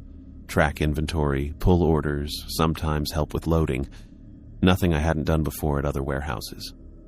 After showing me the entire facility, Jack led me back toward his office. His relaxed attitude had carried through most of the tour, but as we approached his door, his face changed. The smile faded, and his eyes took on a more serious look. "One more thing before you start," he said, his voice dropping slightly. "We have some specific procedures here that everyone needs to follow." He opened his desk drawer and pulled out a typed sheet of paper. The heading read "Warehouse Rules" in bold letters. He handed it to me with an unexpectedly serious expression. "These aren't suggestions, Tom. They're mandatory for all employees." I took the paper, expecting standard safety guidelines about proper lifting techniques or forklift operation. Instead, my eyes landed on a list that made me almost laugh, until I noticed Jack wasn't smiling. 1. If the lights go out, exit the building immediately. Do not use flashlights. 2. Never work alone in any section of the warehouse. 3. Ignore any sounds like voices or crying, even if they sound like someone you know. 4. All personnel must exit the warehouse floor during the 10:30 a.m. and 3:15 p.m. breaks, no exceptions. 5. If you get lost, follow the yellow floor lines only. Do not take shortcuts. 6. Never enter the warehouse during a power outage, even if the emergency lights are working. 7. If you see another employee hiding or acting strangely, do not acknowledge them. 8. Avoid looking directly at the tall figure in the shadows. If seen, look away and walk in the opposite direction. 9. Do not remove any items from the warehouse in your personal belongings. 10. If you hear your name called after hours, do not respond and leave immediately. I read the list twice, waiting for Jack to crack a smile and tell me it was a joke they played on new hires. But his face stayed serious, and he kept looking right at me. "This is unusual," I said finally, trying to keep my tone neutral. Jack nodded. "I know how it sounds, but every rule exists for a reason. Some are about efficiency, others about safety." He tapped the paper with his index finger. "I need your word that you'll follow them all without exception." I looked down at the list again. Rule 8 stuck out like a sore thumb. The tall figure in the shadows? What was that supposed to mean? And why would people be hiding during normal work hours? I wanted to just thank Jack for his time, give him back the paper, and walk out. But after 3 months of eating ramen and dodging my landlord's texts about late rent payments, I couldn't move. The job paid $18 an hour with benefits after 90 days. My bank account couldn't handle another week of unemployment. "Sure," I said, folding the paper and putting it in my pocket. "I'll follow the rules." Jack looked at my face for a moment longer, then nodded, his smile coming back, but not really reaching his eyes. "Good. Let's get you started then." The rest of the morning went by in a blur of training videos and inventory procedures. By lunchtime, I had almost forgotten about the strange list until the 10:30 break came around. I saw all the workers immediately stop what they were doing and head to the break room way faster than you'd expect for a regular break. Jack showed up beside me. Break time. Everyone off the floor. I followed him to the break room, where employees were eating snacks or scrolling through their phones. Nobody looked worried or acted like anything was weird, but I noticed how they all kept away from the door back to the warehouse floor. At 10:45, Jack stood up. "Break's over. Back to work." The afternoon went smoothly. I shadowed a supervisor named Mark who showed me how to process orders and use the inventory tracking system. Around 2:30, I was left on my own to practice pulling items for an order when I spotted a woman ducking behind a pallet several aisles away. She had light brown hair in a ponytail and moved with quick, nervous steps. When she came out from behind the pallet, she looked around like she was checking if anyone had seen her. Our eyes met briefly before she quickly looked away.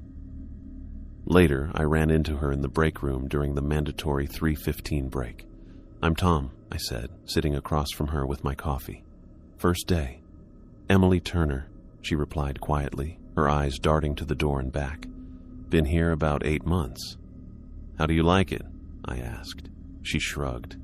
"It's a job." Her fingers tapped nervously on the table surface. "Did Jack give you the rules?" I nodded, lowering my voice. "Yeah. What's that all about?"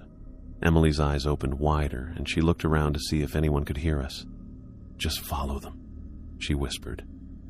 She looked like she wanted to say more, but instead stood up quickly. "Gotta get back." The break ended, and we returned to the warehouse floor. I spent the next couple hours finishing my training tasks, still wondering about the rules and why Emily acted so weird about them. Maybe this place just had strange management or safety rules. Maybe they had power problems or people stealing things. But that didn't explain the tall figure or the voices. As quitting time got closer, I was coming back from dropping off paperwork in Jack's office when I felt cold all of a sudden. The area near the tall storage racks in aisle 14 looked darker than it should, even with the lights on. I slowed down, feeling the hair on my neck stand up. Between two rows of shelving, I saw something move from the corner of my eye. Something really tall and thin, moving in a weird way that didn't seem human. When I turned to look straight at it, nothing was there. Just shelves with boxes and normal dark spots in the early evening. Rule 8 popped into my head. Avoid looking directly at the tall figure in the shadows. I couldn't move for a second, then shook my head. It was just my imagination. Because of those strange rules and first-day stress, I probably saw another worker, or maybe just a dark spot from the shelving. That had to be it.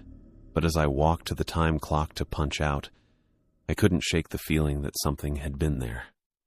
Something tall and watching. I remembered Jack's serious face when giving me the rules and Emily's nervous looks. What had I gotten myself into?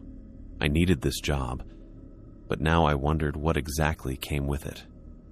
On my drive home, I kept checking my mirror more than usual, with the list of rules in my pocket. After a week at the warehouse, I'd fallen into a comfortable groove with the job itself. The scanning, inventory checks, and order fulfillment were straightforward enough. What wasn't normal was how everyone moved around the place. I watched Karen from shipping take an extra 30 seconds to walk around aisle 14 instead of cutting through it to reach the loading dock. Rick always whistled loudly when walking past certain sections as if announcing his presence. Nobody ever mentioned it, but everyone's behavior showed they took the rules seriously. We all had clocks in our heads by now.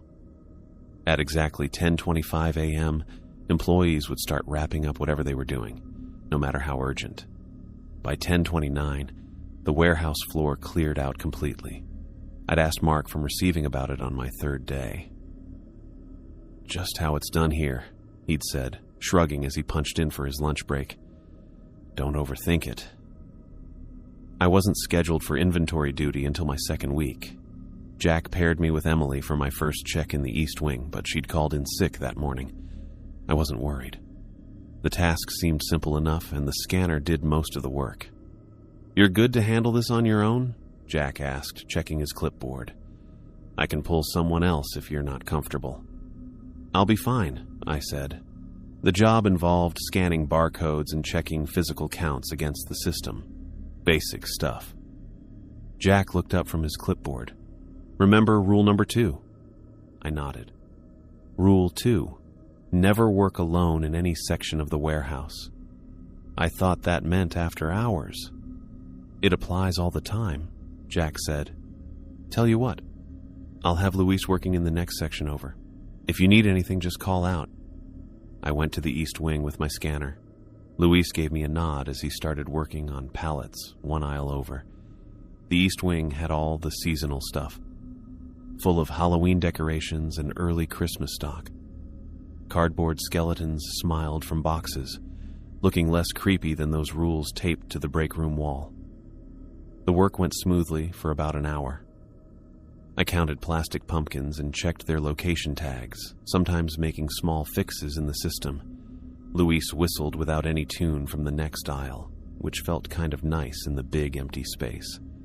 Then Luis's whistling stopped. I paused, listening.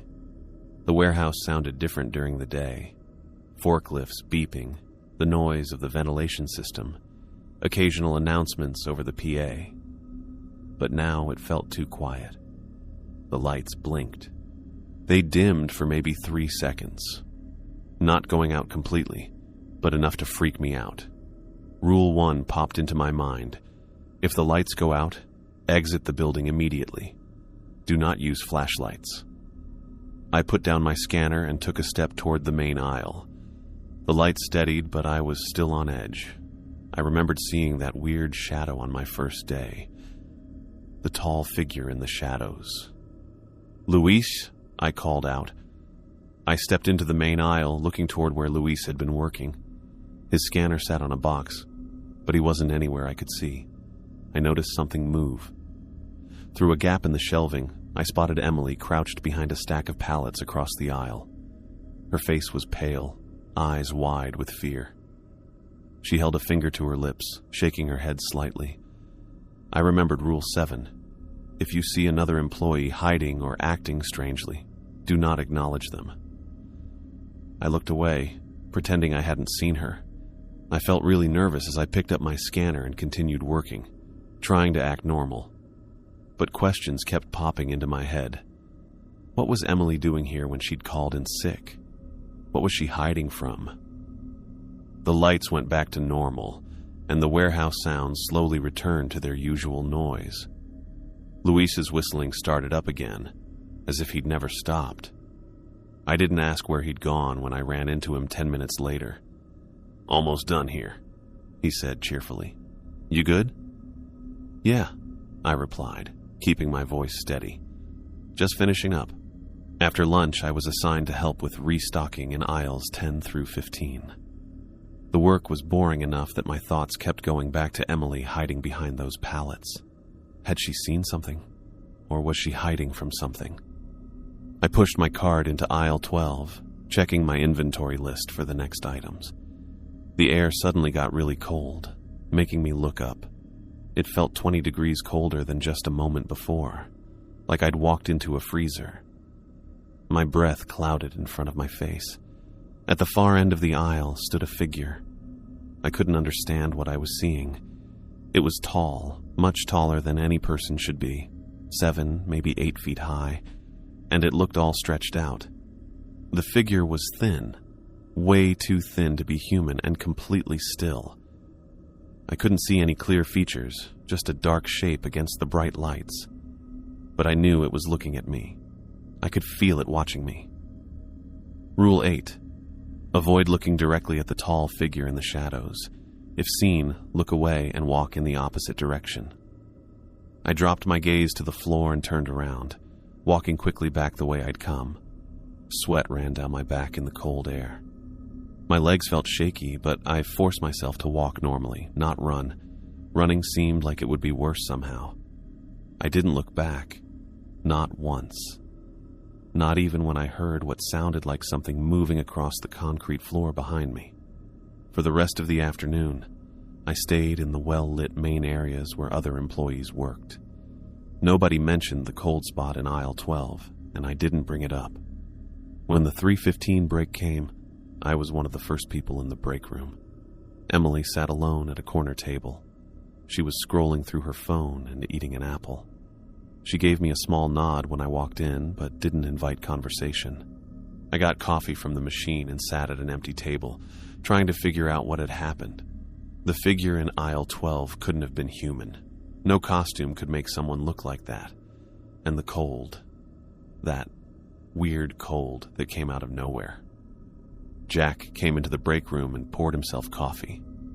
He looked around the room, his eyes stopping briefly on each person. When he saw me, he walked over and sat down across from me. "You saw something today, didn't you?" he asked quietly, his voice low enough that only I could hear. I hesitated, then nodded. "Aisle 12? How did you know?" I asked. Jack took a sip of his coffee. "Only certain people can see the tall man. Most walk right by, never knowing he's there." I felt a strange coldness come over me. "What is it?" "Not an it, a he. Once." Jack looked at his watch. "That's why you're on the special rotation schedule." "What special rotation schedule?" But Jack was already standing up.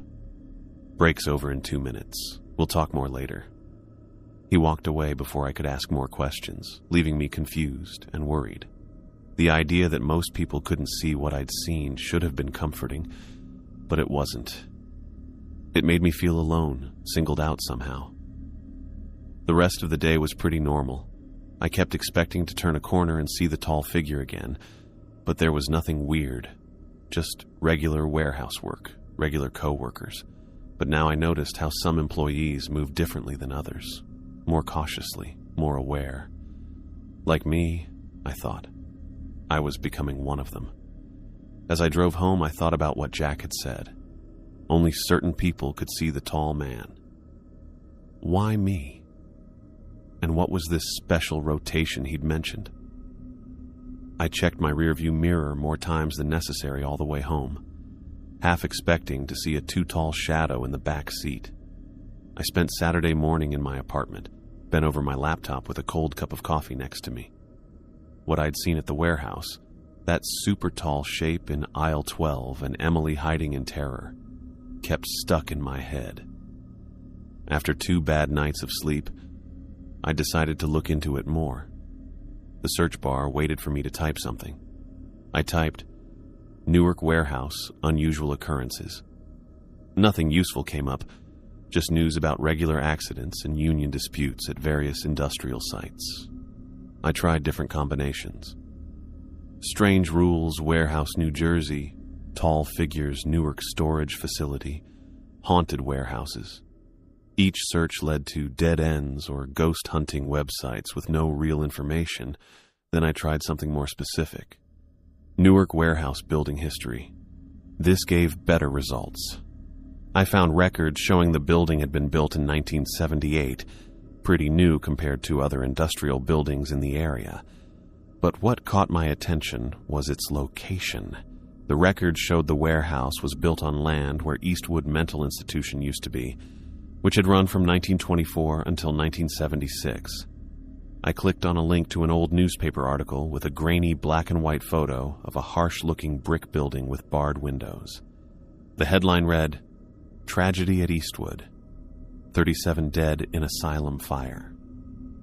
The article explained how a fire had broken out in the east wing of the institution late one night in October 1976. Most staff and patients had escaped, but 37 patients in the locked ward had been trapped.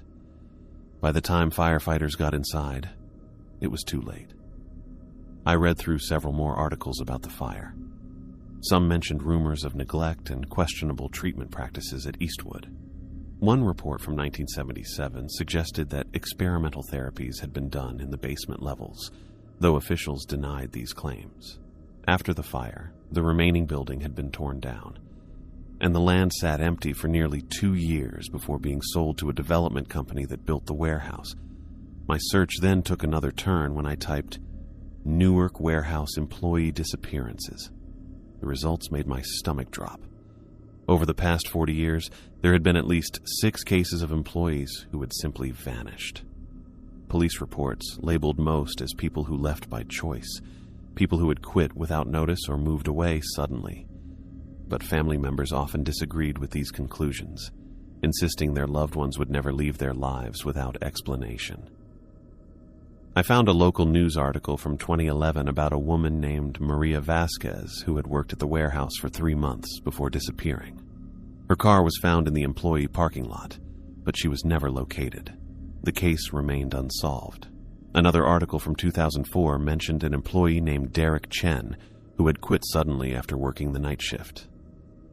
According to his roommate, Chen had been acting strangely in the weeks before his disappearance, complaining about voices at work and becoming increasingly paranoid. I sat back in my chair, rubbing my eyes. The connections were too strong to be random. A mental institution with rumors of experimental treatments burns down, killing dozens of patients.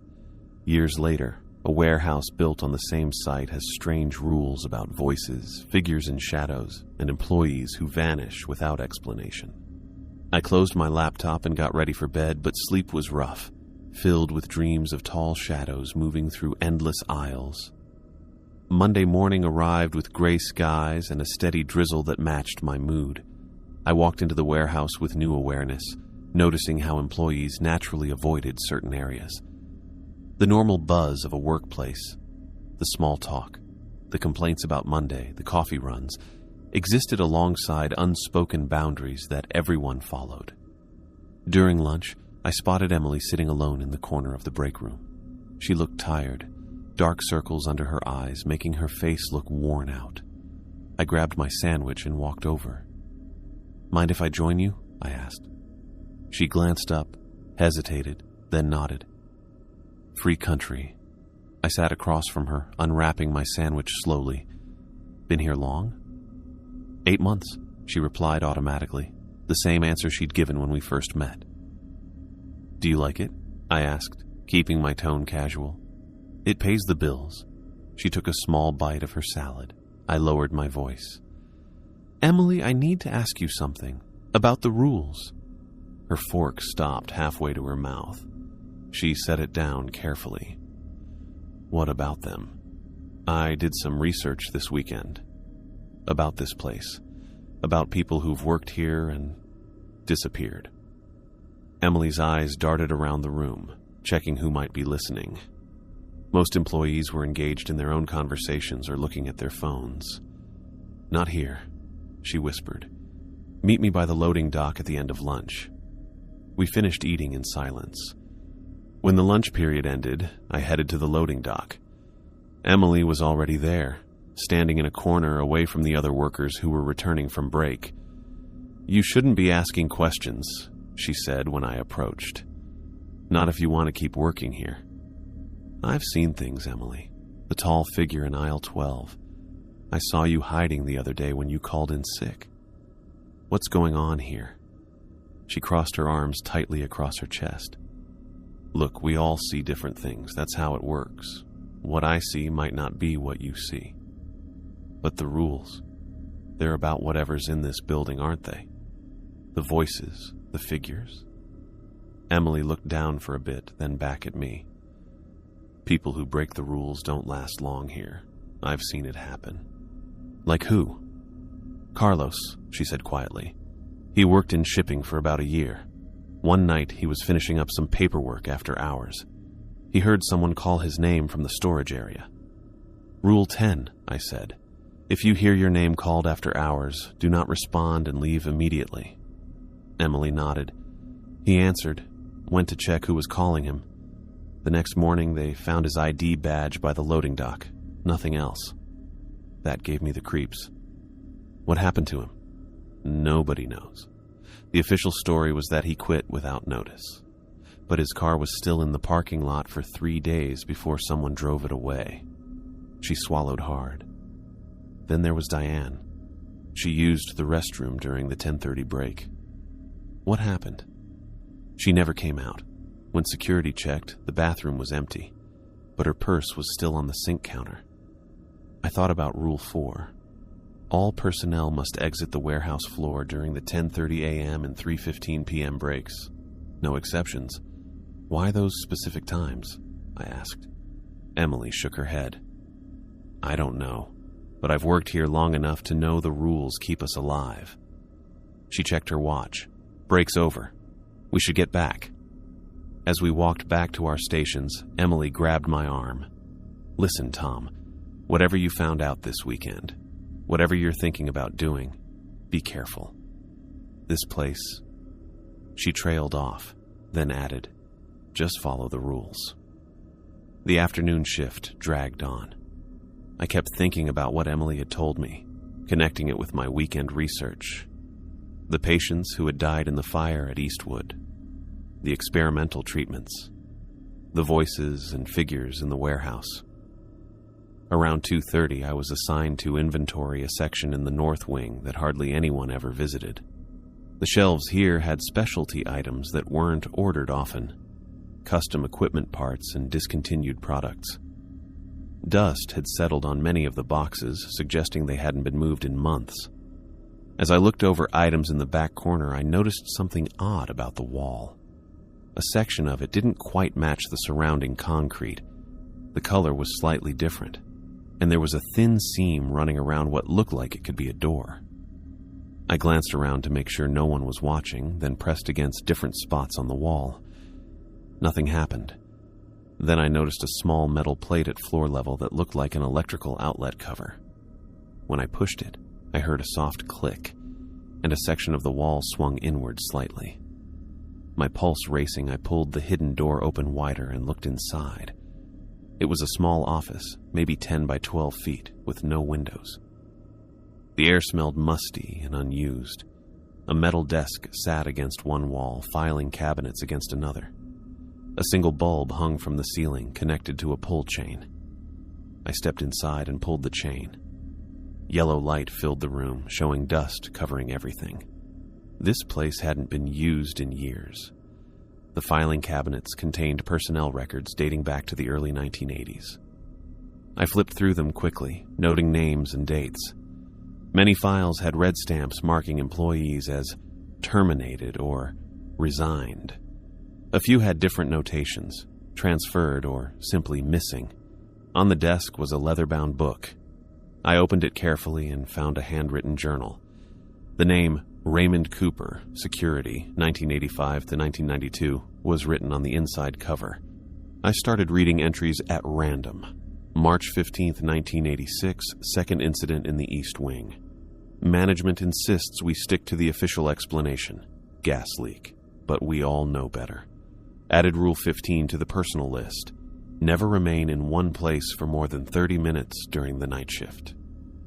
July 7, 1988. The woman in white appeared in the third-floor bathroom mirror again.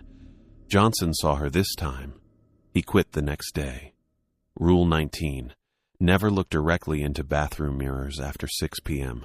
November 2nd, 1990. Storage room incident, 3 missing. Official report will say they quit. God help us. Adding Rule 23. Storage room in Section C remains locked at all times. The journal contained dozens of entries, each documenting strange occurrences and adding new rules. Raymond had apparently kept his own expanded list beyond the official 10 rules given to employees. I pulled out my phone and quickly took photos of several pages, including the entries about the woman in white and the storage room incident. I wanted to read the entire journal, but I'd already been gone too long. Someone might come looking for me. I placed the journal back exactly as I'd found it and shut off the light. As I pulled the hidden door closed, I heard footsteps approaching. I quickly moved to the nearest shelf and pretended to be checking inventory. Jack came around the corner just as I finished adjusting a box on the shelf. He stopped, looking at me and then at the wall behind me where the hidden door was. "Finding everything okay, Tom?" he asked. His tone was casual, but his expression was unreadable. "Yeah, just double-checking these part numbers," I said, holding up my inventory scanner. The system showed some discrepancies. Jack nodded slowly, his eyes never leaving mine. "Interesting area to find discrepancies." "I go where the system sends me," I said, trying to sound nonchalant. "Of course." Jack paused, then added, "You know, Tom, curiosity is a good quality in an employee. Shows initiative. But in a place like this, it's also important to know when to leave things alone." The warning was clear, though his tone stayed friendly. "Just doing my job," I replied. Jack stared at me for what felt like minutes.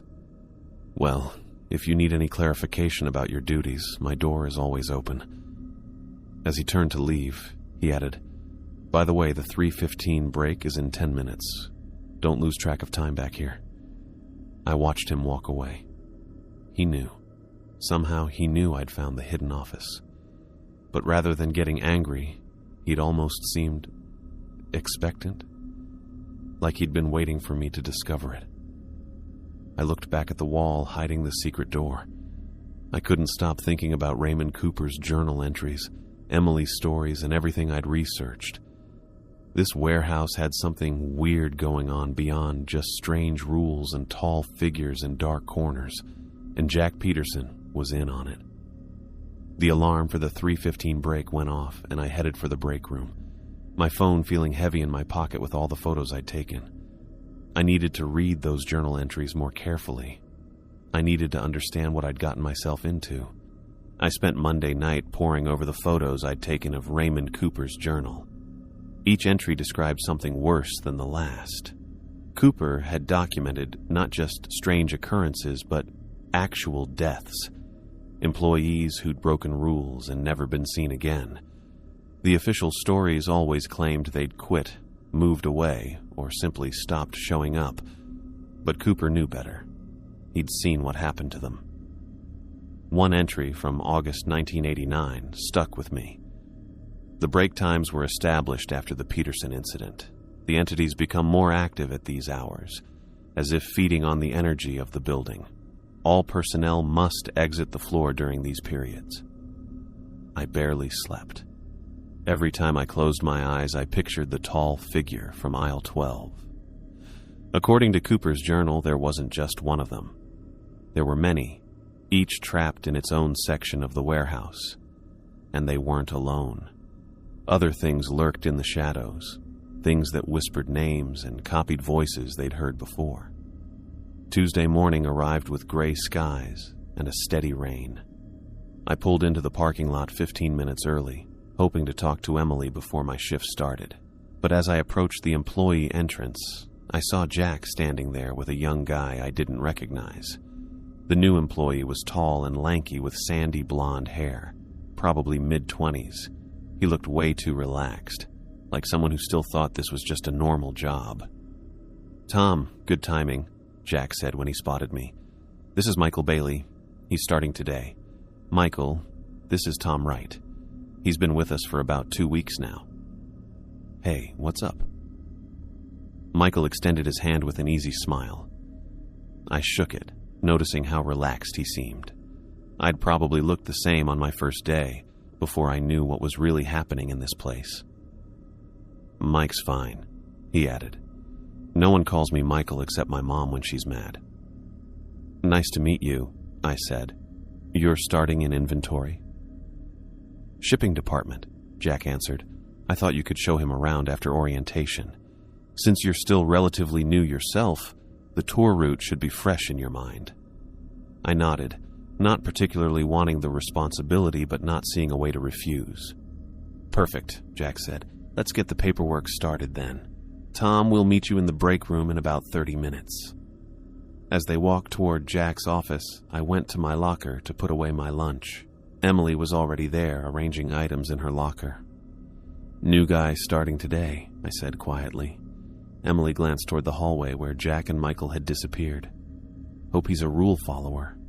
He seems pretty casual, confident type." She closed her locker with a soft click. Those are the ones who don't last. I wanted to tell her about Cooper's journal, about the entries I'd read, but other employees were coming in now. Instead, I asked, "Can we talk later? I found something yesterday." Emily paused, her eyes moving to the other workers nearby. Loading dock, lunch break. 30 minutes later, I met Jack and Michael in the break room as requested. Jack handed me a clipboard with orientation materials and the warehouse floor plan. "I have a supplier meeting this morning," Jack explained. "Can you handle showing Mike around? Make sure you cover all the standard areas, especially the emergency exits and break schedule." "Sure," I said, taking the clipboard. "Great. Mike, Tom will get you up to speed. Remember those rules we discussed?" Jack gave Michael a meaningful look before heading toward the administrative offices. As soon as Jack was out of earshot, Michael snorted. "Man, is he always so intense about the special rules?" "What do you mean?" I asked, though I already had a sinking feeling. Michael pulled out the warehouse rules from his pocket. "This whole haunted house routine. Never look at the tall figure in shadows. Don't respond if you hear your name after hours." He laughed. "Your boss has a weird sense of humor." I stopped walking. Those rules aren't a joke. "Come on, man." Michael tucked the paper back into his pocket. "I've worked in 3 different warehouses. They all have their stupid hazing rituals for the new guys. Some places make you search for a left-handed wrench or striped paint. Here they try to convince you the place is haunted. It's not hazing," I said firmly. "People have disappeared here." "Right. Eaten by the boogeyman in aisle 7. Michael's smile never faltered. "What's next on the tour? The chair that spins by itself? The ghost in the bathroom?" I wanted to grab him by the shoulders and shake some sense into him. Instead, I took a deep breath. "Let me show you the shipping department." Throughout the morning, I tried multiple times to tell Michael why the rules mattered. Each time, he just rolled his eyes or made jokes. When I mentioned the mandatory break times, he laughed. So we all have to hide in the break room because the ghost clock strikes 10:30? He shook his head. No warehouse is this strict about break times. It's ridiculous. It's not about being strict, I said. It's about safety. Safety from what? Bad feng shui? Michael checked his watch. It's almost break time now. Guess we better run before the boogeyman gets us. The 10:30 alarm sounded, and employees began making their way to the break room. Michael watched with amusement as workers wrapped up tasks mid-process and headed out. Wow, they've really got everyone buying into this, he said. Impressive commitment to the bit. To my relief, Michael followed us to the break room, even though he was skeptical. But he spent the 15 minutes making jokes about ghosts and asking others if they'd seen any tall shadow men lately. Most employees ignored him or changed the subject. I could tell everyone was uncomfortable, but Michael didn't seem to notice or care. After break, I left Michael with Luis from shipping, who was assigned to train him on procedures. I had my own work to catch up on, and frankly, I needed a break from Michael's constant dismissals. At lunch, I met Emily at the loading dock as planned. I showed her the photos of Cooper's journal entries. I found a hidden office yesterday, I explained. This journal belonged to a security guard who worked here in the 80s and 90s. He documented everything, all the incidents, all the disappearances. Emily scrolled through the photos on my phone, her face growing paler with each swipe. Jesus, she whispered. I knew it was bad, but this... Cooper added his own rules beyond the official 10, I said. There are at least 30 in his personal list. Rules about mirrors, about certain storage rooms, about staying in one place too long during night shifts. Emily handed the phone back, her hand trembling slightly. Where's this hidden office? North wing, behind a false wall. Jack caught me leaving it yesterday. And he didn't fire you on the spot? No, he was weird about it, almost like he was expecting me to find it. Emily wrapped her arms around herself, even with the warm air. I should have quit months ago, after what happened to Carlos. Why didn't you? She was quiet for a moment. I tried, twice. First time, my car wouldn't start for 3 days. Second time, my mother had a stroke the morning I was going to hand in my notice. She looked at me. It was like something didn't want me to leave. I felt really uneasy. Cooper's journal mentioned something similar. Employees who tried to quit experiencing unfortunate accidents until they returned. What about the new guy? Emily asked, changing the subject. The one you were showing around this morning. Michael. He thinks the rules are a joke, some kind of hazing ritual. Emily shook her head. That's how it starts. They laugh, they break a rule, they disappear. Then we get told they quit without notice. I tried to warn him. Some people can't be warned, Emily said. They have to see for themselves. By then, it's usually too late. The afternoon dragged on. I checked the shipping area twice and saw Michael working with Luis, still looking completely unconcerned. At one point, I overheard him joking about the haunted warehouse rules to a delivery driver who just looked confused. Around 2:45, I passed Michael restocking shipping supplies. Breaks at 3:15, I reminded him. Make sure you're in the break room. Yes, sir, Ghost Captain, he said with a mock salute. Wouldn't want the shadow people to get me. I clenched my jaw. This isn't a joke, Michael. Mike, he corrected. And yeah, it kind of is. Look, I get it, you're in on it. Keeping up the act for the new guy. But I'm not falling for it. People have died here, I said, lowering my voice. Right. And their ghosts haunt the bathroom mirrors after 6 p.m. He smirked. I read fantasy novels too, man. This is just a warehouse with weird managers and gullible employees. I gave up. You can't force someone to believe what they don't want to see. Besides, Michael couldn't see what I'd seen. Jack had said only certain people could see the tall man. Maybe Michael was lucky enough to not see any of it. At 3:10, employees started finishing up their work. The warehouse felt different right before break time. Everyone seemed on edge. It wasn't just people wanting their break. It was fear. I walked to the break room, checking the clock nervously. Michael was nowhere to be seen. The 3:15 alarm went off, and the last few workers rushed in. "Has anyone seen Michael?" I asked Luis, who had just entered. Luis shrugged. He said he needed to finish labeling some packages. I told him to hurry, but he trailed off, looking uncomfortable. "He's still out there?" I moved to the break room door, which had a small window looking out onto the warehouse floor. Through it, I could see Michael casually walking between aisles, clipboard in hand, apparently checking inventory tags. "He's going to get himself killed," I muttered. Emily appeared beside me, peering through the window. "Is that the new guy? Out there alone?" I nodded. "He thinks the rules are a joke." "Should we tell Jack?" "Jack's not here. Supplier meeting, remember?" Michael kept walking down the aisles, all alone on the warehouse floor. He looked at his watch and smiled, looking around at the empty space like he was enjoying breaking the rules. Then it happened. Every light in the warehouse went out at once. 1 second the floor was lit up by hundreds of fluorescent tubes. The next it was pitch black. The break room lights stayed on, making a weird contrast between our lit room and the darkness outside. A single alarm went off, a deep horn that stopped after 3 seconds. Then nothing. Rule 1 popped into my head. If the lights go out, leave the building right away. Don't use flashlights. But Michael was out there, alone. In the darkness, something moved. At first, I thought I was seeing things. Then I saw them clearly.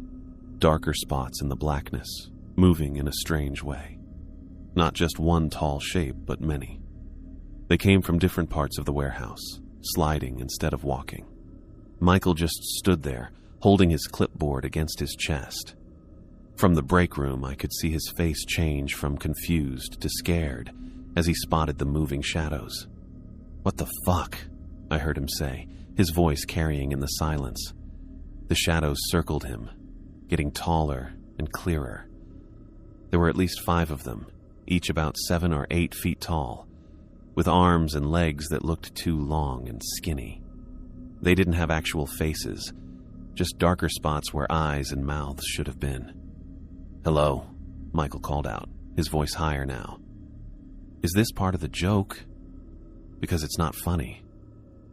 The figures kept circling, getting closer each time around. Michael tried to back away, but they had him surrounded. "Tom?" he called, panic rising in his voice. "Luis? Anyone?" Rule 9 kept playing in my head. Never enter the warehouse floor during a power outage. No matter what you see or hear, remain outside. Emily gripped my arm. "Don't even think about it," she whispered. Michael's face had gone white. He could see them now, really see them. Whatever had kept him from seeing these things before was gone. He was seeing the truth of the warehouse for the first time. One of the figures reached out with an impossibly long arm. It moved like water, flowing rather than extending. Michael tried to slap it away. "Get off! What is this?" His voice cracked with terror. The figure's dark arm touched Michael's shoulder. He screamed, so loud and scared it filled the whole building. The clipboard fell to the concrete floor as Michael stumbled backward. The emergency lights kicked on, dim red bulbs that didn't help much. In that red light, I saw the figures crowd around Michael. His screams stopped suddenly. I couldn't stand it anymore. I ignored the rules, even with Emily pulling at my arm. I pushed open the break room door and ran onto the warehouse floor. "Michael!" I shouted.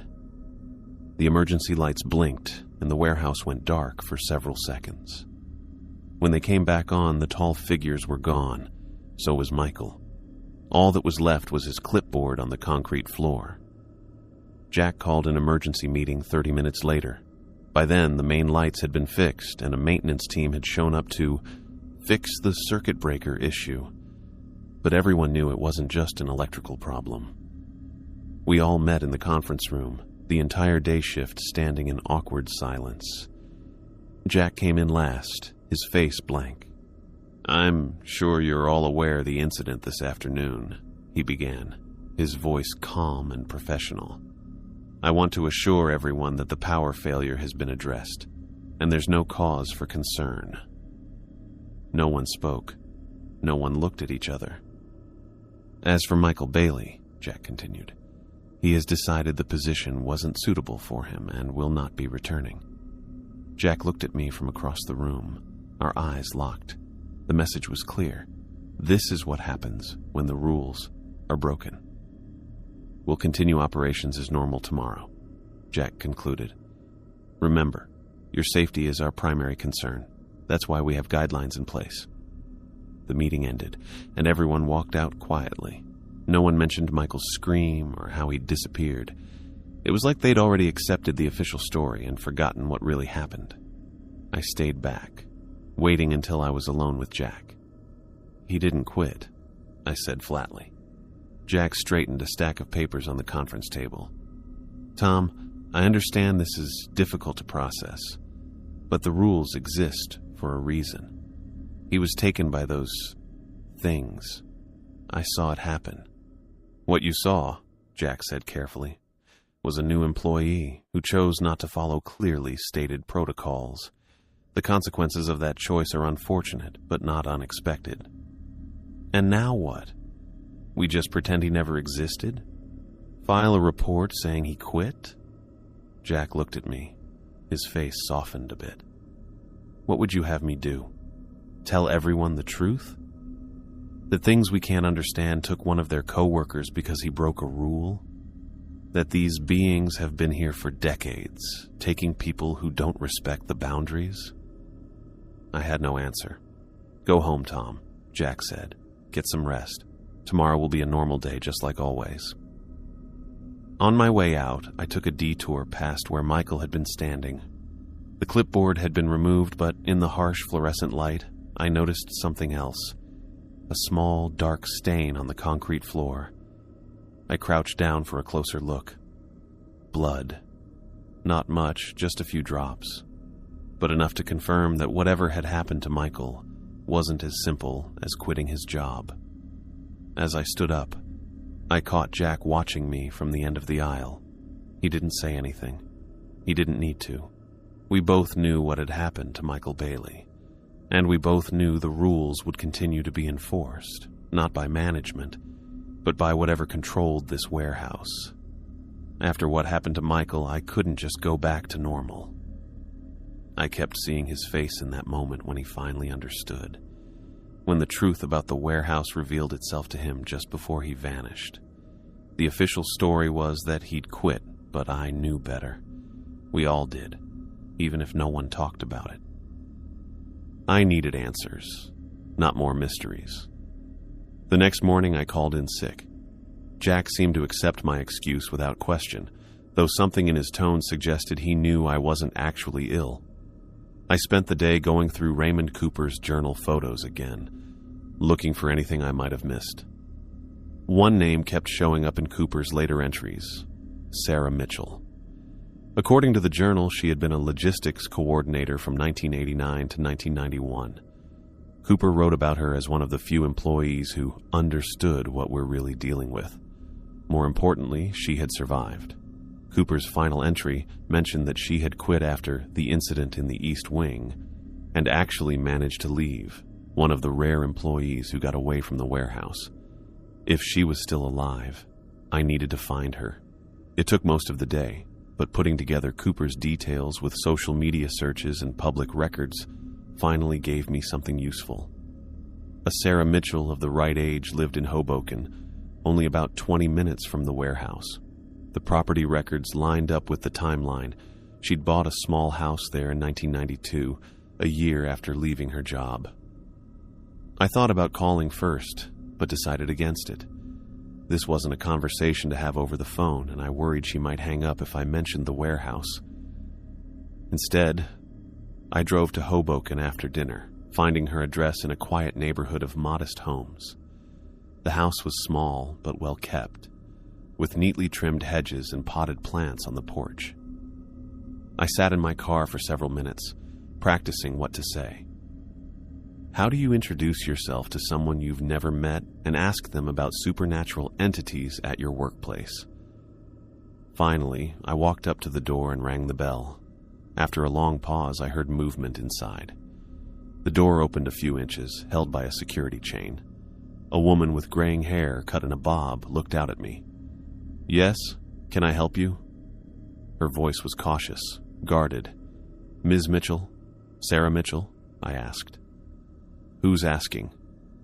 Her eyes narrowed with suspicion. "My name is Tom Wright. I work at the Newark warehouse. I found your name in Raymond Cooper's journal." The color drained from her face. For a moment, I thought she might slam the door. Instead, she asked, "Raymond's journal? You've read it?" "Parts of it. I found it in a hidden office." She stared at me for several long seconds. "What section do you work in?" "Inventory. East Wing mostly." "Have you seen them?" she asked. I didn't need to ask what she meant. Yes, the tall figures. And I was there when they took someone. Sarah closed the door. I thought that was it. She wasn't going to talk to me. Then I heard the chain sliding and the door reopened fully. "Not here," she said. "There's a diner 3 blocks down on Washington Street. Meet me there in 20 minutes. Before I could respond, she closed the door again. The diner was nearly empty when I arrived. I chose a booth in the back, away from the few other customers. Sarah arrived 15 minutes later, looking around carefully before sliding into the seat across from me. She ordered coffee when the waitress came by while I asked for water. "I never thought I'd hear that name again," she said once the waitress left. "Raymond Cooper. You knew him well?" "He was the only one who took my concerns seriously." She pulled a tissue from her purse and twisted it between her fingers. Everyone else thought I was being paranoid, even after Carlos disappeared. I straightened up. Carlos. Emily mentioned someone by that name. "There have probably been multiple Carloses over the years," Sarah said, her mouth twisting into a humorless smile. "That place has a pattern." The waitress came back with our drinks. Sarah waited till she walked away before continuing. "Why are you here, Tom? What do you want from me?" The truth about the warehouse, about what happened to Michael Bailey 2 days ago, about why there are rules against looking at tall figures or responding to voices after hours. Sarah took a sip of her coffee, studying me over the rim of the cup. "And if I tell you, what then? You'll go back to work tomorrow like nothing happened?" "I don't know," I admitted. "I just need to understand what I'm dealing with." She set her cup down with a sharp click. "First, I need a promise from you. If I tell you what I know, you have to quit that job. Immediately. No 2 weeks' notice, no finishing projects. You walk away and never go back. I can't just... You can, and you will." Her voice was steel. "Otherwise, this conversation ends now, and you can figure it out yourself like the rest of us did." I thought about my financial situation. I'd only been employed for a few weeks after months of unemployment. Finding another job wouldn't be easy. But then I remembered Michael's face as those tall guys surrounded him. "I promise," I said.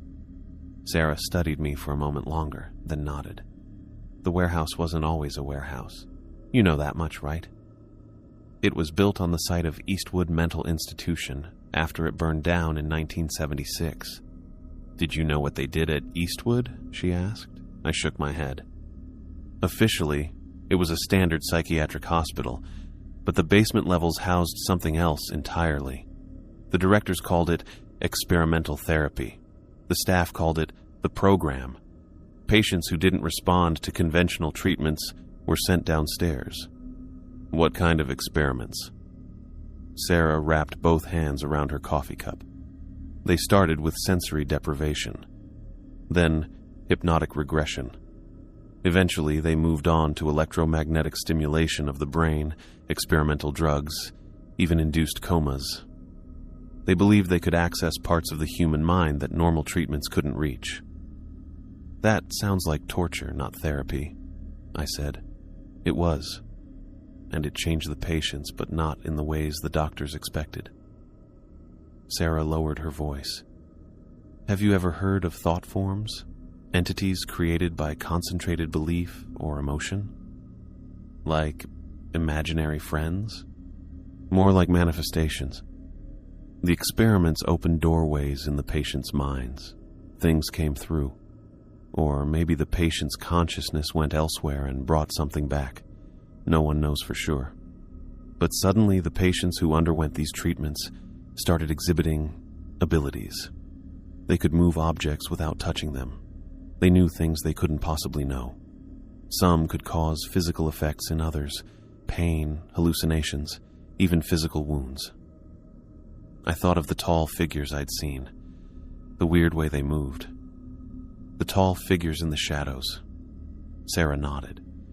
Former patients. Their physical bodies are gone, but something of them remains. Something not quite human anymore. And the voices? The crying that we're supposed to ignore? Those who died in the fire. 37 patients, most from the secure ward where the experiments took place. The fire started in the East Wing, your section. I got the creeps.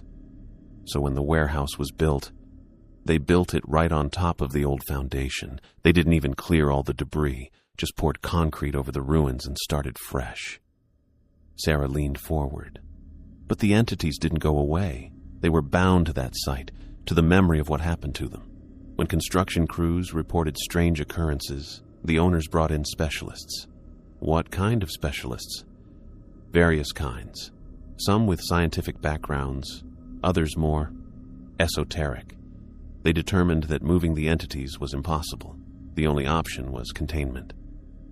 The waitress approached to refill Sarah's coffee. We sat in silence until she left. The rules aren't safety guidelines, Sarah continued, her voice barely above a whisper. They're containment protocols. Each one exists because someone died. The break times at 10:30 and 3:15. Those are when the entities are most active. Everyone clears the floor because that's when the boundaries are thinnest. I thought about Jack's weird comments, how he'd called the tall man a he instead of an it. And Jack, what does he do in all this? Sarah looked upset. Peterson is a keeper. There's always one at the site. They do rituals that keep those things from getting out. The last keeper was there when I worked at the warehouse. Diana Reeves. She trained Jack before she died. What do you mean, her time ended? Keepers don't retire, Tom. The role takes a toll. Eventually, they have to find a successor or the containment fails. I remembered what Jack had said about certain people being able to see the tall man. And only certain people can be keepers? Those who can perceive the entities clearly. Not everyone can, you know. Some employees work there for years and never see anything unusual. Others, like you and me, see them from the beginning. Sarah reached across the table and grabbed my wrist. That's why you need to quit. Now, before Jack realizes what you are. What I am. A potential successor. Her grip tightened. I was one too. That's why I had to leave before Diana could choose me. I made myself forget what I'd seen, and eventually the connection weakened enough for me to break away completely. I pulled my hand back. You're saying Jack might try to make me the next keeper? Not might.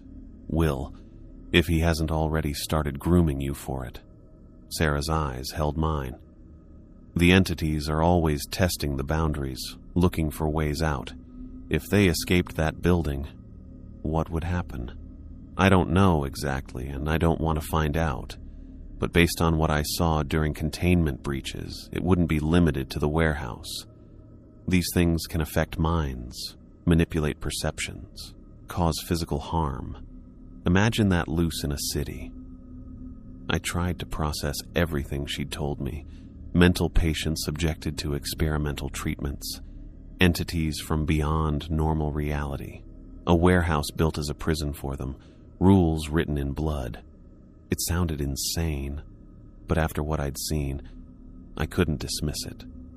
"Remember your promise," Sarah said as we prepared to leave. "Quit tomorrow. Walk away from that place while you still can." "I will," I assured her. As I drove home, Sarah's warnings kept playing in my head. I thought about how Jack had been acting lately. He seemed almost happy when he caught me leaving that hidden office, and the way he watched me after Michael disappeared was weird. Was he sizing me up to take Michael's place? I barely slept that night. Every time I closed my eyes, I saw those tall figures surrounding Michael. I heard his last scream before he was gone. The next morning, I got to the warehouse with my resignation already typed up on my phone.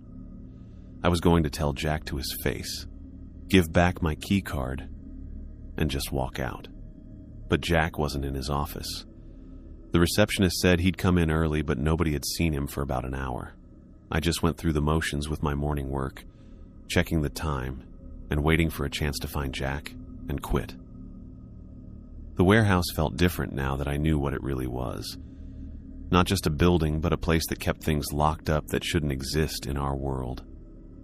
At 10:15, 15 minutes before our first break, I headed to the loading dock to check on a shipment. It was weirdly quiet. The big rolling door was closed, and nobody else was around. As I turned to leave, I noticed something strange about the wall next to the dock controls. A thin line going from floor to ceiling that didn't match the rest of the concrete. I ran my hand along the line, feeling a bit of air coming through. There was a door here, hidden right in plain sight. I pushed on different parts of the wall, remembering how I found that hidden office. Near the bottom, my fingers found a small latch that looked like just another crack in the concrete. When I pulled it, part of the wall swung open easily. Behind the door was a narrow staircase going down. The walls were bare concrete with plain bulbs giving off weak light. I knew I should close the door and leave. I promised Sarah I would quit, not dig deeper into the warehouse's secrets. But something pulled me forward. Maybe curiosity, or something else. The stairs went down about 30 feet before opening into a big basement room. The room was huge, with a high ceiling held up by thick concrete columns. The floor was smooth cement with strange patterns carved into it, forming circles inside circles. Jack was standing in the middle of these circles. He had on his normal work clothes, but he was standing differently. Back straight, arms out, head tilted up. Around him, dozens of candles made a circle of light. Jack was speaking in some language I didn't know, his voice going up and down in a rhythm that hurt my ears. The room had this feeling like right before lightning hits. The patterns on the floor gave off a faint glow, pulsing with Jack's words. Along the walls, shadows were moving on their own, stretching and shrinking like they were alive and testing how far they could go. I should have left right away, but I just stood there frozen, watching Jack do whatever ritual this was. Then he suddenly stopped talking and turned to look at me. I thought he'd be mad that I was there, but his face showed something completely different. Relief. "Tom," he said, his voice hoarse. "I've been waiting for someone like you who can see them." "I was just looking for you," I stammered. "I didn't mean to." "You found the door because you were meant to." Jack stepped out of the innermost circle, careful not to disturb the pattern of candles. The shadows on the walls reacted to his movement, stretching toward him before receding. "The warehouse led you here." "The warehouse led me. What does that mean?" "This building has awareness, Tom. Not consciousness as we understand it, but something similar. It knows who enters its walls. It tests them. It shows itself to those who can potentially serve as keepers." I backed toward the stairs. "I came to quit, Jack. I know what this place really is. I know about Eastwood, about the experiments, about the entities." Jack nodded slowly. "Sarah Mitchell, you found her." "She told me everything." "Not everything. She couldn't have." Jack looked tired, with dark circles under his eyes and a pallor to his skin that hadn't been there the day before. She never completed her training. She never became a keeper. There are things only we can know. I'm not interested in knowing more. I promised Sarah I'd quit, and that's what I'm doing. You can't." Jack's voice was gentle but firm. "Not now. The containment is getting weaker. I can't hold them back alone anymore." He gestured to the ritual space behind him. "This used to be enough, but not anymore. They're growing stronger, more aware. I need a successor. Find someone else. Don't you understand? There is no one else. Not here, not now." Jack took a step toward me. "Why do you think I hired you, Tom? Your resume wasn't exceptional. Your interview was average at best. But I sensed something in you, the potential, the ability to perceive what others can't." I remembered my first day, how Jack's mood had changed when he gave me the rules, how he'd looked at my face, checking for a reaction. "You knew from the beginning," I suspected. "Then you saw the tall man in aisle 12, and I was certain." Jack looked over his shoulder at the chalk circles. "The entities are becoming more aggressive. You saw what happened to Michael. That was just the beginning. What happens if the containment fails completely?" I asked, though I wasn't sure I wanted to know. "Chaos. Death. The entities don't understand our world or its rules. They experience time and space differently. Their mere presence warps reality around them." Jack closed his eyes briefly. "I've been keeper for 15 years. Diana before me lasted 12. The role demands sacrifice, but it's necessary." A thought occurred to me. If these entities are so dangerous, why not just demolish the building? Start over somewhere else? "You think that wasn't considered?" Jack shook his head. "After the fire, before the warehouse was built, they tried to cleanse the site. Religious leaders, paranormal researchers, even government specialists. Nothing worked. The entities were bound to this location so deeply that destroying the physical structure would only release them without the containment measures we've established." One of the shadows along the wall stretched toward us, looking like a tall, thin human with impossibly long arms. Jack looked at it, muttered something under his breath, and the shadow moved back. "The boundaries are weakening by the day," he said. "I need someone to help me maintain them. Someone who will eventually take my place when I can no longer serve." Jack's eyes met mine. "I need you, Tom. We need you." I thought about Sarah's warning, about my promise to her, about the normal life I'd have if I walked away now, but I also thought about what might happen if the creatures escaped, if the things that took Michael were free to move beyond these walls. "I just stock inventory," I said weakly. "I'm not equipped for this." "Neither was I when Diana chose me," Jack replied. "The role changes you, prepares you." He held out his hand. "I'm not asking you to decide this minute, just to stay, to learn, to understand what's at stake." The shadows on the walls moved again, looking like faces for a few seconds, weird, pained expressions that quickly went back to just being darkness. I felt stressed about what to do next. I could stay and maybe get stuck in this place with all its scary stuff, or I could go and worry about the containment breaking without someone to take over. "What exactly would helping you entail?" I asked, still not committing. Jack's shoulders relaxed slightly. "For now, just knowledge. I'll teach you the history, the rituals, the true nature of what we're containing. Later, you'd participate in the maintenance of the boundaries." He pointed to the chalk circles. "This is just one of several anchors throughout the building. Each must be regularly reinforced." I took a deep breath. "I need time to think about this." "Of course, but not too long." Jack looked at the ritual space once more. "The 10:30 boundary maintenance is due to begin soon. You should return upstairs before then."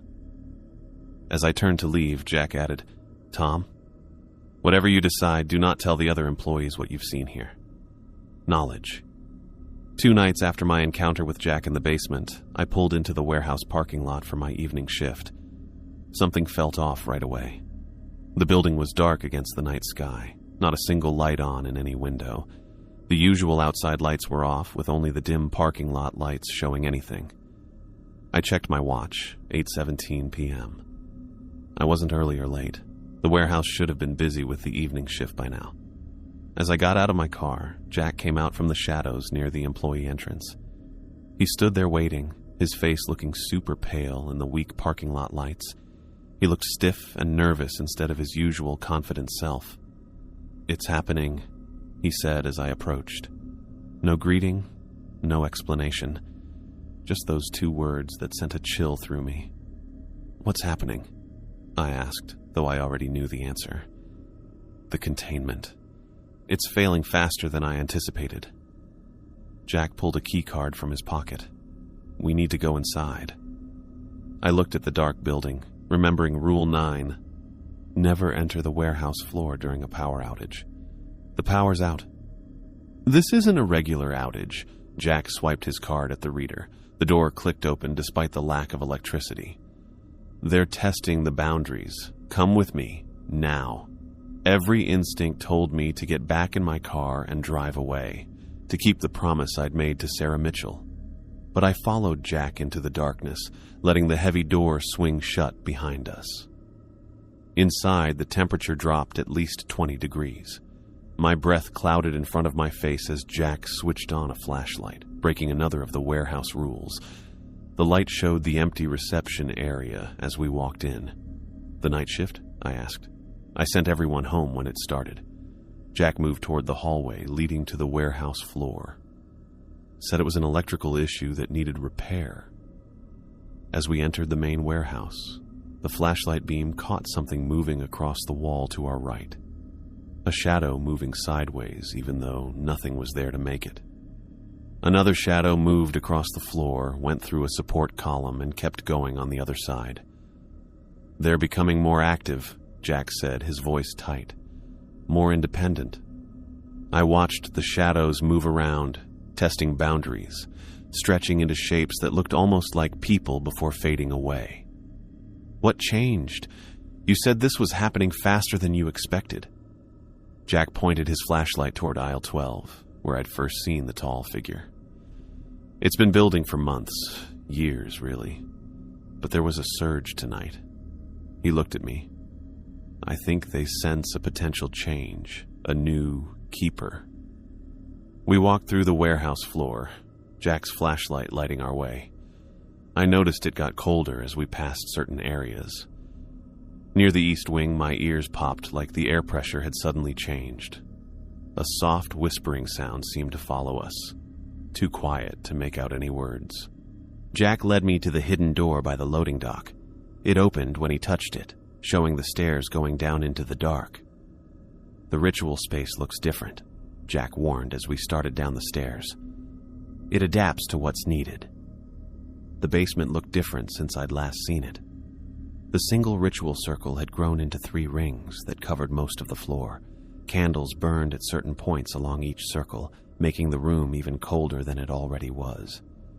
Strange symbols I didn't know were painted between the rings in what looked like red paint. Or maybe something else. In the middle of the smallest circle was a stand I hadn't seen before. On it sat an old leather-bound book, like Raymond Cooper's journal, but bigger and more beat up. "This is the Keeper's text," Jack said, gesturing to the book. "It contains the history of this site, the nature of the entities, and the rituals needed to maintain the boundaries." Jack turned to face me directly. His eyes looked sunken, his skin pale in the candlelight. "There's a final rule I haven't shared with you, the most important one." He took a deep breath. "When containment begins to fail, a new keeper must be chosen, or the entities will escape into the world." The shadows along the walls moved more violently at his words, like they were excited by what he said. "I thought you were already training me as your successor," I said. "Training, yes.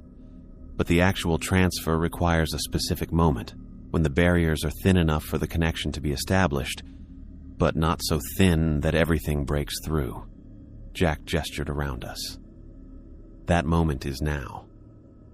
I thought of my promise to Sarah. of the normal life I'd been trying to reclaim before taking this job. What exactly does becoming a keeper mean? Jack placed his hand on the very old book. It means you're tied to this place, to the things kept inside it. After we do the ritual, you can't leave the warehouse for more than 12 hours at a time.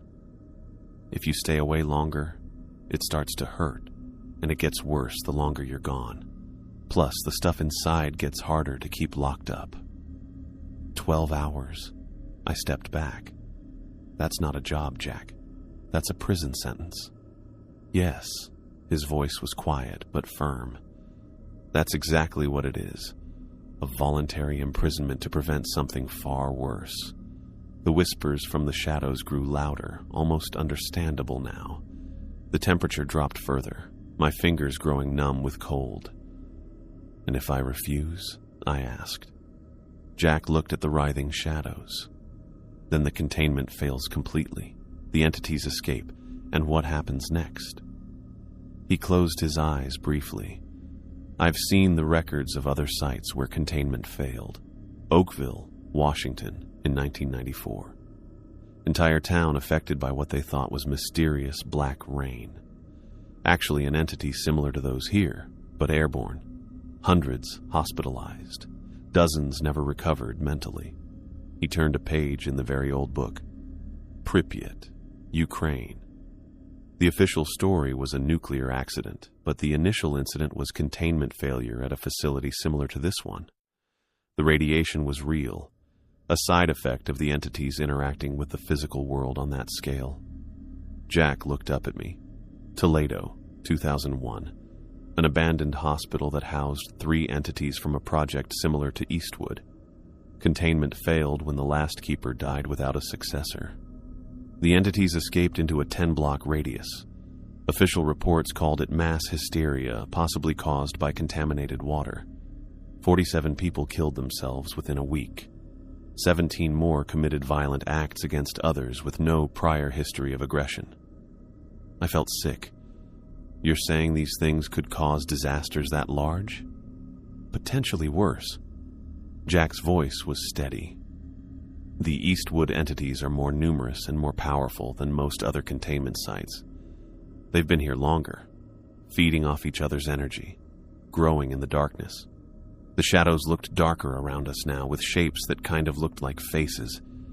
I noticed that same tall, skinny figure I'd seen in aisle 12 standing by the far wall. It didn't move while it watched us talk. Why me?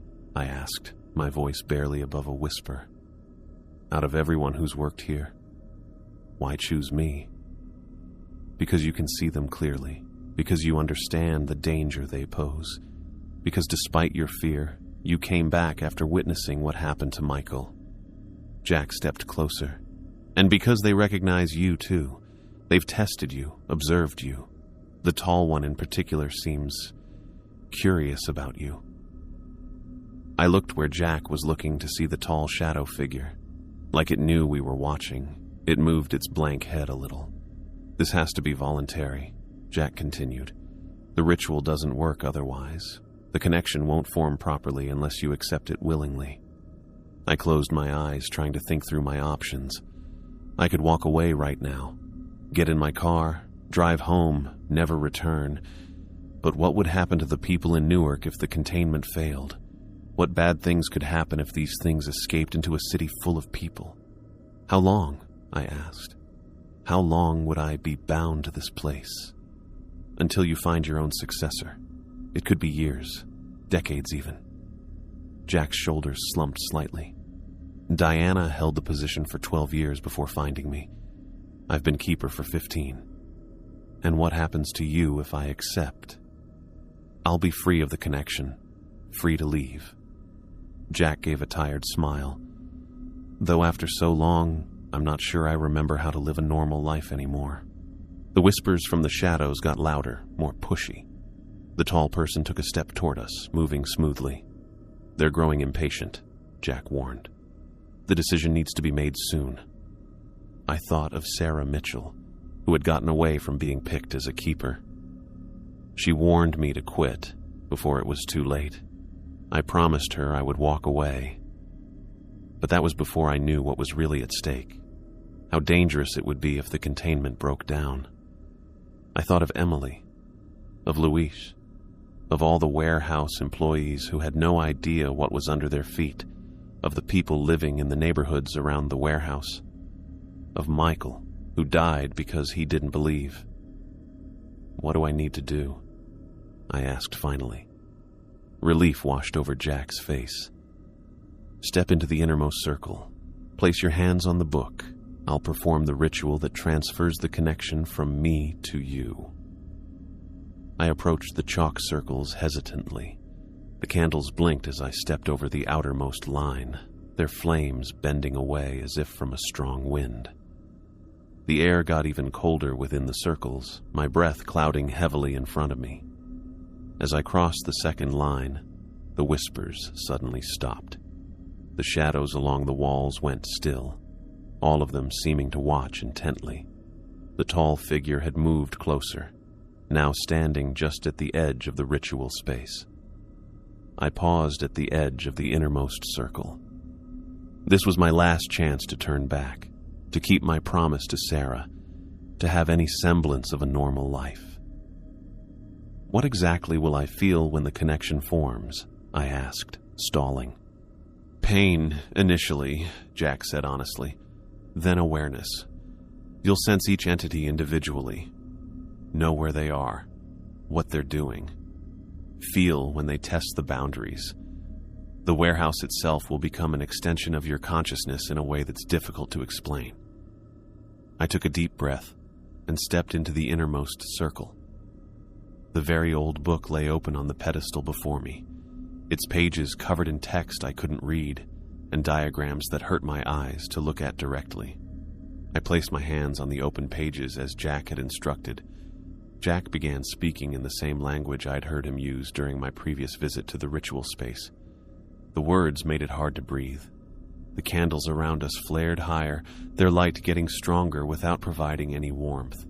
The shadows began to move again, more frantically now. They stretched toward the ritual circles but couldn't cross the boundaries marked by the candles. The tall figure watched without moving, focusing on me. As Jack continued the ritual, I felt something change inside me, a pulling feeling in my chest. The pain started gradually, a dull ache that quickly got worse until it hurt all over my body. I gritted my teeth, fighting the urge to pull my hands away from the book. The pages beneath my fingers grew warm, then hot, though they didn't burn. Symbols from the text seemed to move, crawling up my wrists and disappearing beneath my skin. Jack's voice rose to a shout as he completed the ritual. The final words carried through the basement with force, rattling the candles and sending the shadows into a frenzy of movement. Then everything stopped. The candles froze mid-blink. The shadows went completely still. In that moment of perfect silence, I felt it. A rush of awareness flooding into my mind. Suddenly I could sense every corner of the warehouse above us. Every aisle, every shelf, every hidden space. More importantly, I could feel the entities, dozens of them, spread throughout the building. Some were dormant, barely conscious. Others were active, testing boundaries, searching for weaknesses. I could identify each one individually.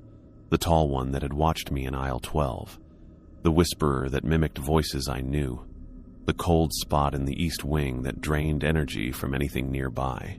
The moment of stillness broke. Pain shot through my body as the entities realized what had happened. They pushed against the barriers, testing this new connection, trying to break free. I gasped, doubling over but keeping my hands firmly on the book. "Direct them back," Jack instructed urgently. "Use the connection. Push them away from the boundaries." I didn't understand how, but somehow I knew what to do. I focused on how the entities felt, picturing the edges that kept them in place. I used something in my mind I'd never tried before, pushing back when they tested the weak spots. They fought back at first, but after a while they didn't push as hard. The pain eased up to just a dull ache. I stood up straighter, still working to keep those edges strong in my mind. "Good," Jack said. his voice revealing both relief and exhaustion. "You've stabilized the immediate breach points. The rest will come with practice." I took my hands off the book, thinking the connection might stop, but it stayed there, like a feeling in the back of my head. I could somehow tell the warehouse was above us, and I knew how big it was and what was inside it in a way that felt totally weird. "What now?" I asked, my voice hoarse. "Now you learn," Jack replied. "Everything in the book, all the rituals for maintaining the different containment points, the nature of each entity and how to manage it." He gestured to the symbols painted between the chalk circles. "These will need to be refreshed daily. The candles replaced. Words spoken. And you? I'll help you transition, teach you what you need to know."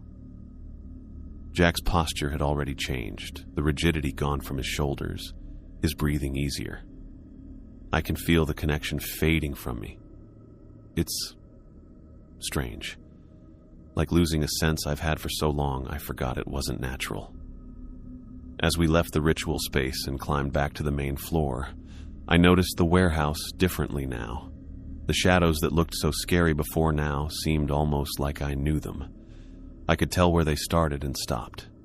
The tall person kept following us from behind, but now I knew it couldn't come through certain doorways unless I let it. "The night shift can return tomorrow," Jack said as we walked through the main floor. "The immediate crisis has passed." He glanced at me. "Though you'll need to be here most of the time now, especially at first, while you're learning to maintain the boundaries properly." I nodded, the reality of my decision hitting me. I just signed away my freedom, tied myself to this building and whatever was inside it. Part of me already regretted it. Another part knew I didn't really have a choice, not if I wanted to stop the disasters Jack had talked about. "I'll need to make arrangements," I said. "My apartment, my things, that can be handled. There's a small living space in the administrative wing. Previous keepers have used it when needed." Jack's expression softened slightly. "I know this isn't the life you wanted, Tom. For what it's worth, I am sorry." 1 week later, I stood in Jack's old office, looking out the window as a young woman walked from the parking lot to the employee entrance. She held her purse close, looking nervous. The past 7 days had been crazy. Jack spent every waking hour teaching me about the weird things in the warehouse, the rituals, the history, and what each one was like. I learned to feel when the barriers were getting weak, and which things were active and which were sleeping. Jack left yesterday, driving away from the warehouse for the first time in 15 years without the pain pulling him back. Now I watched the new hire, Michelle Roberts, come toward the building that had become my prison and my job. I checked my watch, 7:50 a.m. I felt the tall thing in aisle 12 getting jumpy about someone new. I pushed it back in my head. The other things stayed mostly quiet, though the one that whispers in the north wing had woken up, pushing against its edges like it always did when new people came in. I grabbed the folder with Michelle's paperwork and headed to the employee entrance to meet her. As I walked, I felt each thing I passed by, keeping them in check. It was getting easier with practice, though I still had to pay attention constantly. Michelle Roberts looked up when I got to the door. She had dark hair tied back and wore simple, practical clothes for warehouse work. She looked worried, but ready. "Michelle," I said, opening the door.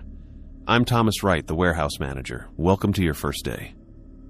"Thank you," she replied, her hands fidgeting slightly. "I'm a little nervous. This is my first warehouse position."